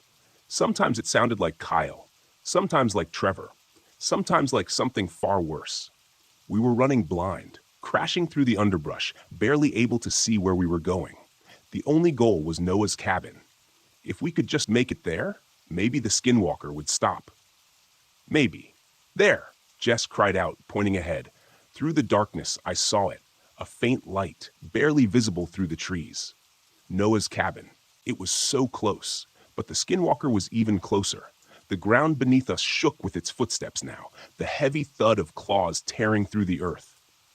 I could hear its breath, ragged and animalistic, and the unnatural growl that sent chills down my neck. We burst through the last line of trees, stumbling into the small clearing that surrounded Noah's cabin. The creature was so close now. I could feel its presence, feel its eyes burning into my back. "Noah!" I screamed, my voice hoarse, desperate. "Noah, help!" Just as we reached the porch, I felt something, hot, wet breath on the back of my neck. The skinwalker was right behind us, but then as soon as my foot hit the first step of the porch, the growling stopped. The air was suddenly still. I collapsed onto the porch, gasping for breath, my heart thudding in my ears. Jess crouched beside me, shaking, her eyes wide with terror. I turned slowly, expecting to see the creature barreling toward us. But there was nothing. The edge of the forest stood silent, dark, as if nothing had been chasing us at all. The door to the cabin creaked open, and Noah stepped out, his eyes calm but heavy with understanding. He didn't say a word. He didn't have to. We'd made it. Barely. But the skinwalker, it was still out there, watching us from the trees. And I knew this wasn't over.